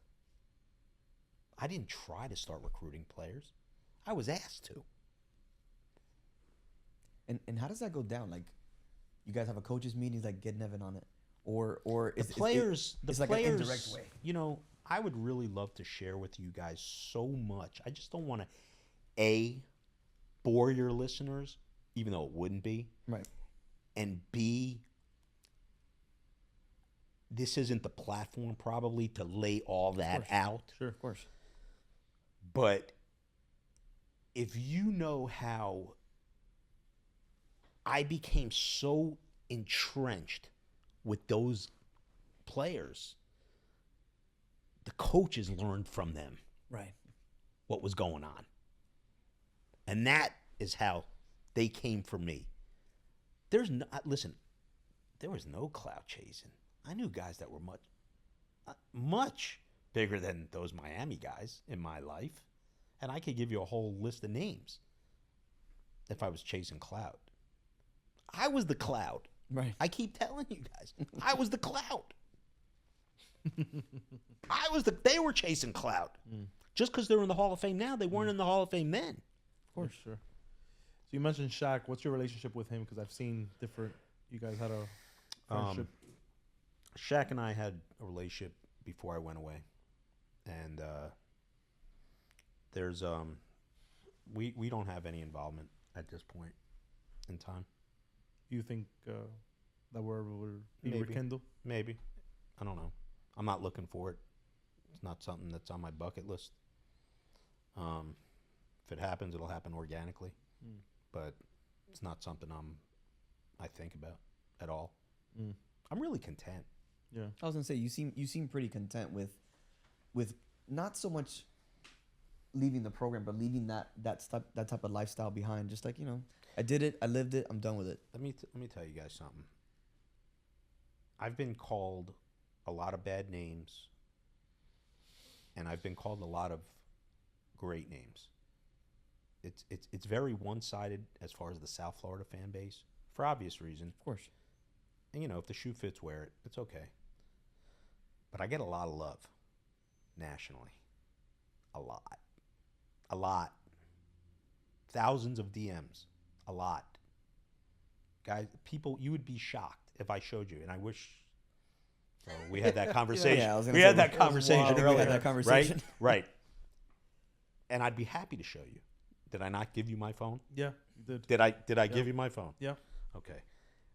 I'm not making this up. Someone's trash is someone else's treasure. Right. And a lot of people reached out to me. Man, they never appreciated you, this and this and that. Didn't matter. Because I loved my program. And I did what I had to do for them, and that's it. And I've had a lot of people, former fans, don't ever come near that program again. Blah, blah. I get threats, this, but whatever. And then I get a lot of the other stuff. Man, please come back. Like, Yeah, I mean the program itself has been struggling since 2004. do you think it's a coincidence? I don't. I mean, out of all the research that I've done, as you start looking at, because I've gone down, I've narrowed down the record from when we had this and when we had this, and it's just we go from losing, 2 games in 3 years to now losing 32 games over a span of 6 and only winning 44. So for me, it's one of those things that, like obviously the program changed, and You know what the funniest thing for me is? I'm going to tell you one specific point that I've just, and you're not even looking at it or for it. I remember when Randy Shannon became the coach, and everyone was pulling on his whatever for recruiting that Northwestern 8. Those are my guys. And the 9th guy was Levante David, who's still playing in the NFL. how do you get guys like that, or what? There's so many stories and backstories to that whole deal. You get like one group of guys like, hey, we got to get. I mean, Ja'Cory. you got listen, and what happened as a result of Ja'Cory coming in, who I loved, by the way, good kid. He was a good kid. Yeah. But Robert Marv was the quarterback, and he was tossed into the gutter. He ended for up that going to what, situation. Purdue? I think he went to Purdue or I something. tried like to that. bring him to Mario. Shannon blackballed him from going to certain places. He was going to Oklahoma State to play for Mike Van Gundy. And Bill Miller, the defense coordinator who was at Miami, was there. And he wouldn't let him go there, Randy Shannon. Why would you give a fuck if you're going to Oklahoma State? Right, What does that got to do with Miami? Yeah, you're not playing them. Don't even get me started. That'll be a chapter. What would Nevin now at 55 years old tell Nevin back then, 30-year-old Nevin, 31-year-old Nevin? I'm so glad you asked that. Yeah. You know why? Because I heard someone recently ask that question to somebody. Mm-hmm. And I asked myself that question. Right. I did. I don't have all the answers. I have a lot more of the answers now. Mm-hmm. What would I tell? Slow down. Man, just slow down. You don't need to be that guy. A lot of people think, and that's what I started saying to you earlier, like I had floor seats for the Miami Heat, and I had my own suite for the Hurricanes. I didn't do that to be seen. I did that because I really loved my city and my sports programs. If you've never been to a Heat game on the floor or an NBA game on the floor, there's a big difference from sitting in the first row or sitting on the floor. Oh, yeah. Right. Having your feet on the water, complete different experience. When you're telling the ref to get the fuck out of the way because you can't see, you know you made it. Yeah. Yeah. Like, you know you made it. Yeah. Yep. You know what I mean? Yep. And I'm pretty sure I've changed a few calls during a game just with my mouth. You know what I mean? I'm positive. Yeah. And there was no cloud. Hey, look at me. I was just a man. I had the money. I had the resources around me. I had the accessibility. And I lived my dream, man, as a fan, as a sports fan. You guys are sports fans. Yep. Yeah. You know, Dolphins or whoever your teams No, are. I boycotted the Dolphins. Yeah, but, you know, whoever your teams are, Yeah. you know, putting your feet on the grass, man. Like, I'm going to tell you, I was on the sideline for Miami games, University of Miami games, many, many times. And I had been on an NFL field one time. It was a Monday night game in Tampa. My Steelers were playing. It was like a Christmas day, 2002, 3. Sapp was there. And he was mind-boggling to me. And I had seen everything already to that point. But to watch those cars collide live. Yeah, at the It's speed. Yeah. It's not college, man. Yeah, it's a different game. It's not college. Different game. Let me tell you, it's not college. Mm-hmm. And that's the difference between sitting on the floor for a Heat game or sitting on the first row. Because I used to have second row seats. And the difference from It's there huge. It's huge. Yeah, night and day. When we were growing up, we had second row seats on the opposite side. So you had, you know, I'll never forget going to the bathroom. There's Bill Murray, and Yeah. and the highlight of my life is Billy Owens going for a basketball, and this guy's like coming towards me and my sisters, and we're like, not a lot of people remember Billy Owens. Yeah. I happen to be. Oh, man. I'm a Cuse fan, so I know. yeah. Right. So Yeah. I'll never forget. I'm like, what are we going to do with this? He's saving a ball, and Yeah. he's coming in second row, and I'm like, dude, he's landing on me and my sisters, and it's like, wow, this is the craziest thing ever. Yeah. You know, as a kid, you're loving it. Yeah. You know, we were maybe, 35, 40, 50 feet from PJ Brown flipping Charlie Ward and just going, see ya. Me too. I hadn't graduated to those floor seats yet. I was in that same section. Believe me, like those. I mean, I'm you guys. Yeah. Yeah. Yep. I'm a Miami. I'm a Miami kid. Right. You know what I mean? And that was my passion, man. People got the whole narrative on me is just wrong.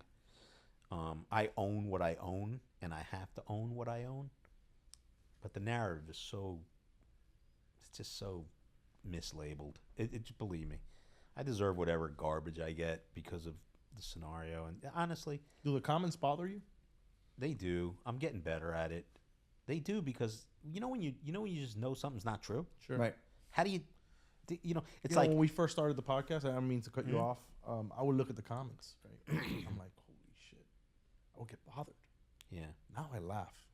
Well, here, let me tell you. Yeah. We're in a society, and this is a much like you and I could. When this interview's over, we could talk for 8 more hours just about the dynamics of what we're speaking about right now, like Sure. politics, life, where we are in society. We're in such a hater mentality I agree. that nobody wants the next guy to come Come up. up. Yep. And I for the life of me, I've just never been that guy. Yeah. I cheer for my friends. My friends were so fucking jealous of my success that I didn't know until after I got locked up. When they stopped talking to me. Right. I didn't hurt any of you guys. I took care of you all. You're all on my train. Why would you stop talking to me? What did I do to deserve that? Do you guys live in glass houses? And I can tell the same story about a lot of former Miami players. I won't. I don't need to. But the degree of separation between where I had to go and where one of them could have gone, Right. if I didn't intervene, there's no separation. Right? And I won't mention any names. It's not necessary. Of course. It's just not necessary. But believe me, there were 0 arrests. And all you trollers can look this up. 0 arrests. Fact check it. 2001, 2010. University of Miami in Miami Beach. Was 1 arrest in Coconut Grove, former player. I couldn't get there fast enough, and he touched a cop. It was over. I couldn't rescue it. Other than that, do your fact checks. It wasn't by coincidence. You know? And that's University of Miami football, not basketball. Because there was that's how I got involved in the basketball program, because of an arrest. Yeah, just step in. So I have this question for you. Yeah. 2001 Canes or the 2019 LSU game. Oh, You put my them in a God. bowl game. So, Who wins that game? Listen to me. And don't be biased. This is the easiest question that you've asked me. The easiest. Go ahead. I'm doing a breakdown on my own Instagram post. I've actually filmed it already. Okay. Oh, nice. Okay? On both teams? Yes. Oh, okay. Shoot. I'd actually like you guys to pause for 1 second. Sure. And let me show you. Okay. That's awesome. Show us. Can you pause for 1 second? Yeah. We're good. Pause it. This is great. All right, so we're back to the LSU Miami question. We're trying to pull up a video, but we couldn't find it. So tell me, what are your thoughts on the Miami LSU? me make And this you real- gave me a. By the way, he has come out with an actual stat sheet with the Miami LSU side by side, points allowed on offense, defense. I mean, this is crazy. It's not like he just came up with this right now. He had it on his desk, and he had no idea I was going to ask this question. By the way, And let me just tell you, yeah. I don't even need that. I'm going to just tell you what it is. Okay, run it through. 31 first-round picks. Okay. 17 first-round picks in that crop. 31 players, 38 players drafted, I think, total. Hall of Famers, and I haven't looked at this list, but let me just go through the defense real quick, okay? Miami. Let's just talk about their defense. I'm not even getting into their offense. Sure. William Joseph, first-round pick. Vince Wilfork, first-round pick. Jerome McDougal, first-round pick. John Vilma, linebacker, first-round pick. DJ Williams, first-round pick. Roger McIntosh, coming off the bench, second-round pick. Chris Campbell passed away. Would have been a second or a third-round pick. Secondary. Ed Reed, first-round. Mike Rum, first-round. Phil Buchanan, first-round. James Lewis, third-round. Off the bench, Sean Taylor, first-round. Antrell Roll, first-round. Kelly Jennings, first-round. Al Marshall, fifth-round. What did I leave out? On defense, nothing. Okay. Let's go to offense. Yep. Brian McKinney, first-round pick. Romberg, Remington Award winner, won the best center in the league. Didn't have a long pro career, if one at all. Dorsey, obviously, Ken Dorsey, highest winning percentage in the history of NCAA quarterbacks, over 30 starts. Right or wrong? It was like, what, 38-1 or something? Lost 2 games. At Washington, Ohio State. Regular season, 1 loss. 38-2, I think, was his record. 34-2 or 38-2. I think he tied Okay. the NCAA record. Let me go to the offense. Clinton Porter, second-round pick. McGahee, first-round pick. Frank Gore, third-round pick. 35,000 combined rushing yards out of those 3 guys. NFL stats. Okay, approximately 35,000. LSU, 1 guy, Clyde Edwards-Helaire, 2,000 yards. Maybe, after 3 years. Okay, receivers. Andre Johnson, first-round pick, Hall of Famer. Possibly Jamar Chase, possibly Justin Jefferson. Those are possibles. They could fall off a cliff. Anything could happen. They're 2 years. I mean, they will be though. I mean, if they Possibly. stay on track. Yeah. I mean, there's never Joe guarantee. Burrow will be as well. Listen, Antonio Brown, is he a guaranteed Hall of Famer? Stat-wise, he is. But is he a guaranteed Hall of Famer? Jefferson and Chase got to match that type of productivity to get to the Hall of Fame. But they're great receivers right now. Sure. Right. Okay. That's Miami. That's Miami that I just gave you. Okay. Gore, McGahee, Portis. And you have Roscoe in the second. Roscoe's off the bench. Off the bench, yeah, he didn't start. He hardly played. Roscoe was on the scout team as a pain in the ass. And Frank Gore had a knee injury, and he was simulating. But Roscoe's on the 2002 team. He was on the 01 team. Yeah, no, he came with Gore. Yeah, in 02. I graduated 01. So Roscoe was part of the deal with Gore. They were on that. They were on so that. I went 01. to school with. I played against them. That's why I know this. Roscoe and Frank graduated 2001 with me. They got to Miami in 02. Is that true? Yeah. Google it, Lazo. Right. Gore Yeah. came in that. That's right. Yep. You got me. Yep. Yep. Frank Gore. And I only got you not because I know. No, you got me. Because I played against these guys. Let me tell you Yeah. something. You got me. And the reason being is because I remember Gore comes in as a freshman, runs for a 65-yard touchdown against West Virginia. He's ready to break out, and he hurts his knee. He hurts his knee. Yep. You got me. That's right. Gore, That is accurate. as a true freshman for the Miami Hurricanes football in 2001, Gore totaled 562 yards with In 2002. No, he did come in. You're right. He did come with Roscoe, and the reason I know that is because that was a package deal. Yeah. Coker didn't want to offer Roscoe. Frank Gore was going to go to Yeah, Mississippi. 01. You're right. So he did go 01. Yeah, because remember we graduated. That's right. in We June. graduated in June. You're right. So you're right. 01. Football starts in. They came together 01. You're right. Okay. Yeah, you're right. Yeah. That was Larry Coker's first recruit. For some reason, I thought they were parallel. Frank Gore was Larry Coker's first My recruit. bad. Trolls. Okay. One. Larry Coker's first recruit was Frank Gore, and it was a package deal. Him and Roscoe were very close. Yep. And Roscoe was going to go to Ole Miss with Frank Gore to play for Tommy Tuberville. Let me tell you something about Roscoe Parrish. I played against him at Miami High. I was at Braddock, and he was playing quarterback. Yeah, and everyone was running after him. And he had a little kid named Solomon Dukes. I don't even remember. I do him. remember him. At went to Kentucky, I think. I do remember him. What a show these two put on. Anyway, so they started running all this motion shit, and Roscoe would just get the ball. He would wait for us to, blitz or whatever, and he would just Pick one his step, spot, right, and gone. Couldn't Yeah. touch him. We couldn't touch him. Yeah. It looked like he was playing flag football. Yeah. It was just He was incredible. unbelievable. And He Solomon Dukes was. Yeah, if no. Solomon Dukes would have been 6'1", he would have played at the U. That's right. Because he was a little 5'5" guy, Right. but this guy was just. Three stars in South Florida, 3 stars in Miami, or 5 stars anywhere. Yep, I agree. It's just how it is. How it is. Yep. Yeah. I mean, my district had Andre Johnson, John Vilma, Roscoe Parrish. Who else was in that? Frank Gore is on that Gables Frank Gore. team. Yep. Gables team.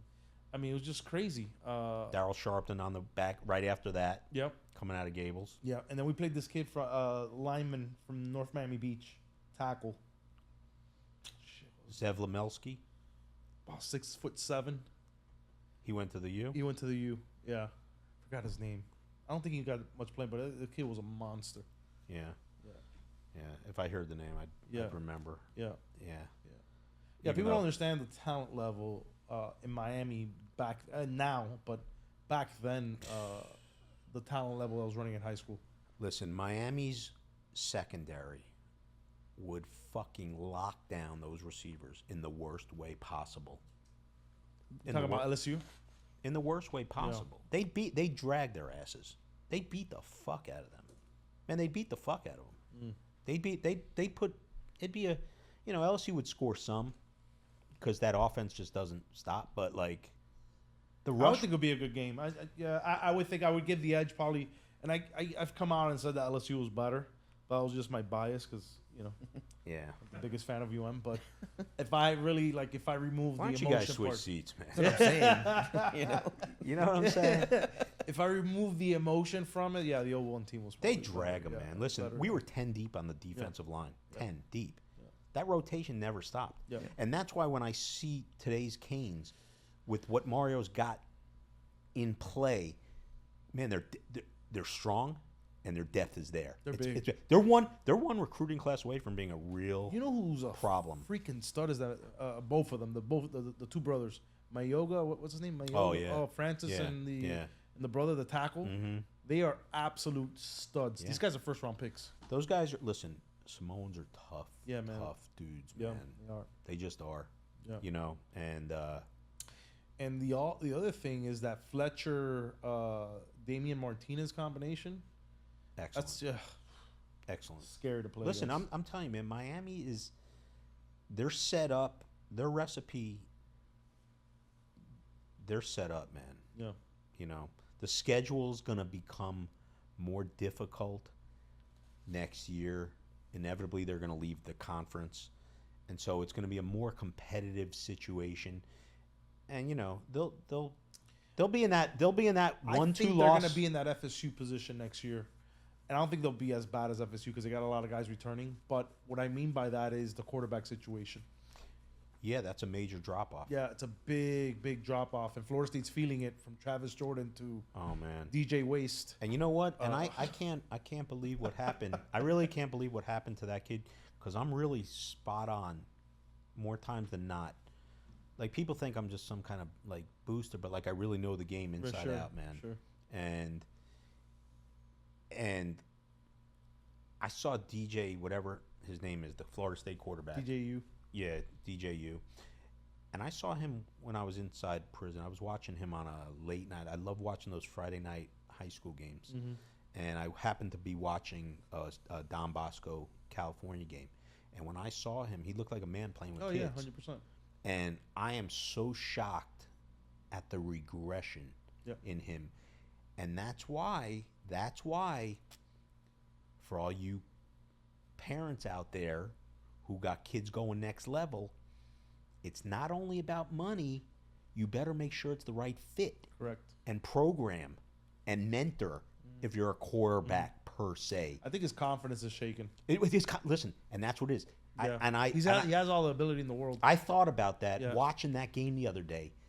He's like a pitcher that can't find the strike zone. Correct. He has like the jips or whatever they call it. He can't. And he's. I used to tell this to Kyle Wright all the time, and Kyle got such a bad hand from the University of Miami. He was a 5-star, right? He from California. Yes, from Danville, California. Listen, he was a great quarterback that played for 5 offense coordinators. Yeah, you got screwed. There's no continuity. Listen. I used to tell Kyle all the time, you're not as good as they say, but you're never as bad as they say. Just stay here. That's it. Because the fans will crush you. Look, Mike Norvell was going to become the president. He was going to become governor of the state of Florida last year. Now they want to fire him. What? Now the guy's working as a longshoreman. Yeah, so I'm in those FSU groups on Facebook, and I never respond to any of it. I think we have the craziest, dumbest fans in the country. I'm out on the record saying it. My friends that we go to games together and all that, I love you guys, but the rest of the fan base is delusional. Kind of like the UM fan is what happens when you become a fan. You're a fanatic and you become delusional. So they're delusional. But they do not understand the pits that we were in as a program, what Jimbo Fisher did to us. Losing to Jacksonville State. Yes. I don't know if you can go any lower as a program. And the play from how proud Bobby Bowden correct must have felt building that program from 1976 on. But people don't want to go deeper than just what the result is, right? No, because we're a win-now society. Yeah. So you lose 12, what was it, 13 guys? Well, 13. 13 guys to the NFL. You lose a couple seniors on defense. You don't replace that. You can't replace that. Hey, I listen, mean, it's just and impossible. the continuity level. Yeah. Listen, we're in a different world now. Yep. Do you think Nick Saban, and I think I said this on the other interview I did, Nick Saban is, if he's not he's in the conversation top 2 or 3 greatest coaches probably of all time, right? You would say he's... Who's number 1 then to you? Because I've heard you say... For me, I think that based... And I don't go back to the Bear Bryant era. Like, you're talking about a different type of conference alignment. It was a different time, different era, but, you know, how do you not respect him? A guy like Bud Wilkinson in the 40s and 50s, he won like 1,000 games or whatever it was. Joe Paterno was a great, great coach. You know, I look at guys who are revolutionary. That's how I judge it. So you got to put Bowden in the conversation, right? Bowden's incredible. Yeah. Man, I love Bobby Bowden, man. Listen, if you're a Miami fan... That's a gentleman. If you're a Miami fan and you don't love Bobby Bowden, you're just a prick. I agree. Yeah. I agree. I got to grow up around the family. So my brother was 12 years older than I was when he was playing at Florida State, and my brother brought me around, which is crazy to think that my mother would send me up there, 11, 12 years old, and I would spend my summers in spring, man. and I was around the program. Wow. Yeah, so, I was hanging out with Bobby Bowden's family, like Jeff Bowden and I Man. would play Space Jam, video games at me- Burt Reynolds Hall. Let me tell you something. Yeah. When Miami and Florida State were playing in those days, those mid-'80s those games in the mid-'80s, early '80s, the whole '80s. Sure. Miami, Florida State, and we were an inch better than them. Mm-hmm. That's we, it. we were the same team. Yeah. We were an inch better than them, and I'll never forget. Kirk Carruthers made the statement. He said the difference between us and Miami is we think we're going to win. They know they're going to win. Right. God, I hate I hate and that. it was so true. But the thing is, Bobby Bowden was always such a gentleman, and there were a lot of Florida State teams. There were a few of them that were so dominant they really should have beat Miami's ass. Yep. But because of the circumstances and whatever it was, we got past There them. was some juju there. Yeah, whatever it was, we got past them. Some And- brujeria. Yeah. We got past them, and Bobby Bowden was always a gentleman, man. Absolutely. He always gave Miami their respect and Credit. props. I was really, really devastated when he died. Yeah. He was an older man Nice now. man. Nice man. just Family's beautiful awesome. soul, man. It was sad how stuff ended for him. He kind of went broke and got some bad advice from the stuff that I heard. Oh yeah. Yeah. I didn't know that. So I didn't know that. but and his wife used to sit there in the stands and, and supporting him all the time. yeah, And beautiful lady. yeah. Yeah. So But when anyway, you- if you ask me the best coach, Yeah. I put a guy like, in all honesty, I put a guy like Jimmy Johnson up there. He may not be that guy, but he was revolutionary. Yeah, sure. Jimmy Johnson stopped the option Yep. for college football. Okay. Yeah, the Nebraska And teams.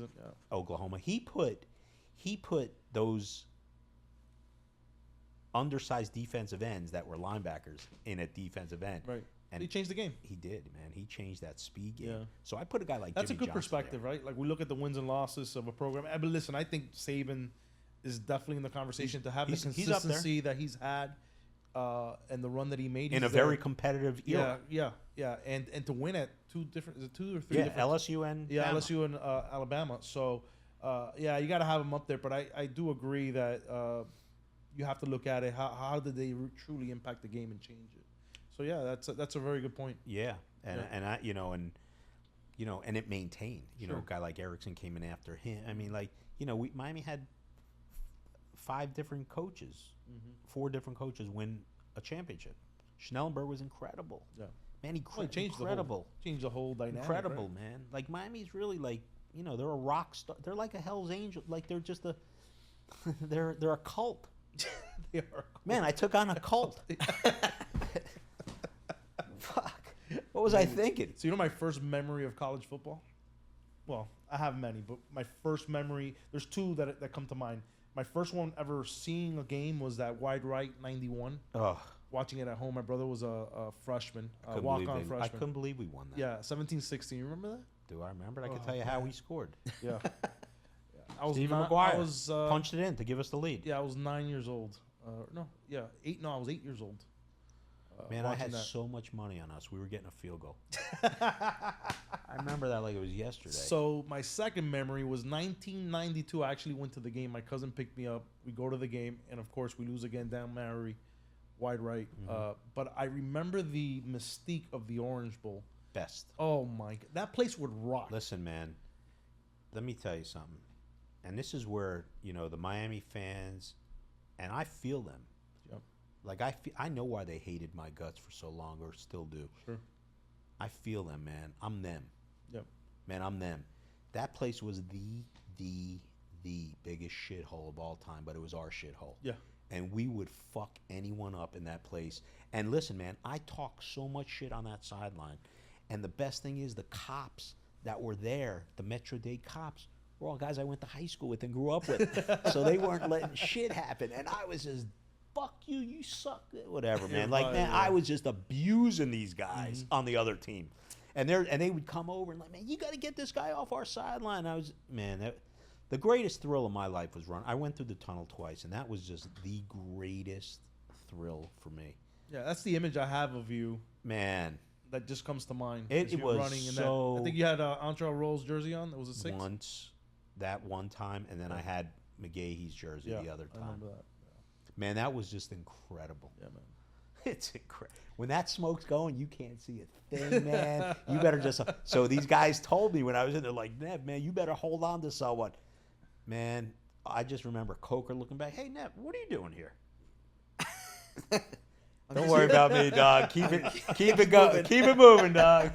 You know what I mean? Don't worry about that. I'm just here, man, and we're swinging the fucking crutches in the oh man, it was fucking awesome, man. Awesome. Greatest, probably the greatest sports thrill of my entire life, running out of that tunnel. So man. one last memory, and we're gonna wrap up here quickly. But 94 Miami FSU at home. It's a night game. Remember getting there. Carlos Jones, pick off down the sideline, 10 yards. Danny Cannell crushed him. Yes, that game. But before the game started, Sebastian comes out in fatigues. Okay, and starts flicking off Florida State. Okay, the wide receivers for the Canes warming up are doing the chop, going like this, and I'm like, I fell in love. Like I was like, oh my god, like I'm witnessing and I was 12 maybe. I'm witnessing history here. Like I just like the rivalry. Like I felt like it was just special. Listen, it Like, was so. So, I'm gonna give you my 2 favorite memories. Miami FSU. Michael Barrow's hit on Tamarick Vanover. Oh yeah. I was there. To this day. And Tamarick ran him back. Listen, to start the game. To start the game, yeah. And he knocked his helmet off, and Barrow just started saluting. Oh, there's pictures all over the hard. I don't think I've ever heard. That was about as loud as it got. Sure. The other one is the Canes playing Florida State in Doak, and one of the defensive linemen, I'm not going to put his name out. Put him out there. Come on. Mark Caesar. Pulls. The Canes surrounded Chief Osceola. Oh. Yo, they arrested him after the game. The police arrested him after the game, man. That was the best, man. Yeah. Yo, the Canes were fucking gangsters, bro. Yo, they surrounded the horse. The fucking horse was having a heart attack. That shit was awesome. Oh, man, that was the best. And they fucking arrested him after the game. They handcuffed him. We're never gonna. Man, that was. We're never gonna get that back. So if you're a Miami fan and you're like born after '95, yeah. You can't even throw hate at me. Yeah. You got to be pre-95 to even come in talking shit to me, man. You haven't even earned it, man. Yeah. You know what I mean? You haven't even earned it. But fuck, that was that rivalry was just so great, man, in the day. It really was. Yeah. It was a great time to be a college football fan. And especially from one of those Just the teams. purity's gone, man. I just don't feel it's just a such a business man. now. It is. That's just life, man. That's sports in general. Yeah. How can you even watch the NBA? It's like, it's entertaining. You've made a comment that I've seen that you say sports is entertainment now. It's not. It's WWE. It's WWE. Is that it what you is, said? man. Yeah, it really is. Yeah. That's how I feel. So Do you think the NFL is scripted? I know it is. Really? I really do. You know, like I really do. Like speculation. Let me ask you a question. Sure. How hard is it? Your brother played college level. Mm-hmm. You've been around the game. Yep. How hard is it to connect on 4th and 13? Oof. Talking about the Travis play? I'm not talking about any play. How hard is it to connect on 4th and 13? I mean, it's hard in flag football. I can only imagine. All right, listen. I want you to watch the first. Just watch every NFL game this coming weekend. Sure. And tell me how many 4th downs are converted in the 2-minute warning phase. Okay. Flag, holding, conversion. They don't let games end. Got it. Don't take my word. Just watch. Okay. We'll put it to the test this weekend. I'm telling you, man. That shit's rigged. So you're a Steelers fan. What do you think of is Tomlin's time up? I think so. Nice man. I actually met him at the Breakers. Yeah. I love him. The reason why I say it is things just get stale in life. If you stay at the same job for over a period of time, that's just, it doesn't mean you're bad. Like, look, Andy Reid was in Philadelphia for a long time. He was a great coach. Phenomenal. Couldn't win the game, Yep. the big game for them. But man, how do you not love Andy Reid? He had to go. Sometimes you need a divorce. Yeah. You know, yeah, you different just- situations sometimes. Pat Riley and the Lakers. Yep. I mean, you can use a number of different examples. Sometimes you Conversation out to be had. Pat Riley. sometimes you need a divorce. Yeah. So is it time? Pittsburgh's had 3 coaches: Yeah. Bill Cowher, Mike Tomlin, Chuck Noll. Yeah. Maybe time. And they for- pride themselves on that, right? Like That's what we they're- are. Yeah. We're blue collar, man. Blue collar. Yeah. That's it. We're into continuity, Yeah. man. That's why we've been a proven success record. Yeah, and I think Tomlin's a little scared to go anywhere else because they're not. The leash is not going It's to very, be as right, long. that's for sure. Yeah. Well, did you ever see Bill Cowher come back? Nope. He had 1 million offers. Yeah, 100%. So, like, I don't know what happens to him. And now there's so much money in broadcasting. Look what you're doing. Yeah. Life's never been better. Yeah. Well, we're trying to get this thing on its way, but Yeah. yeah, it's just fun for us. It started as a hobby, kind of to see if we kind of liked it and we love it, and we're gonna. It's hard not to love. Yeah, Listen, it's if great. you can get characters like this, Yeah. what? Good luck. Hey man, I want to thank you for allowing us to come to your home and Yeah, it was shooting great, this man. and Yeah, getting I some didn't- insight on. I didn't even feel like it was an interview. Yeah, it was awesome, man. Yeah. Gotta do sounds it great, again? man. Yeah, I'd love to, man. Yeah. Like, listen, you guys are family now, man. Yeah. So, I wish you could share all the stuff I showed you off the camera. You'll have your day. In due time. In due In time. due time. Don't worry. You guys will be at the red carpet. Yeah, all right. Awesome, Appreciate man. you. Thanks, brother. Thanks Thanks, for having Nevin. us, man. Appreciate it. Okay.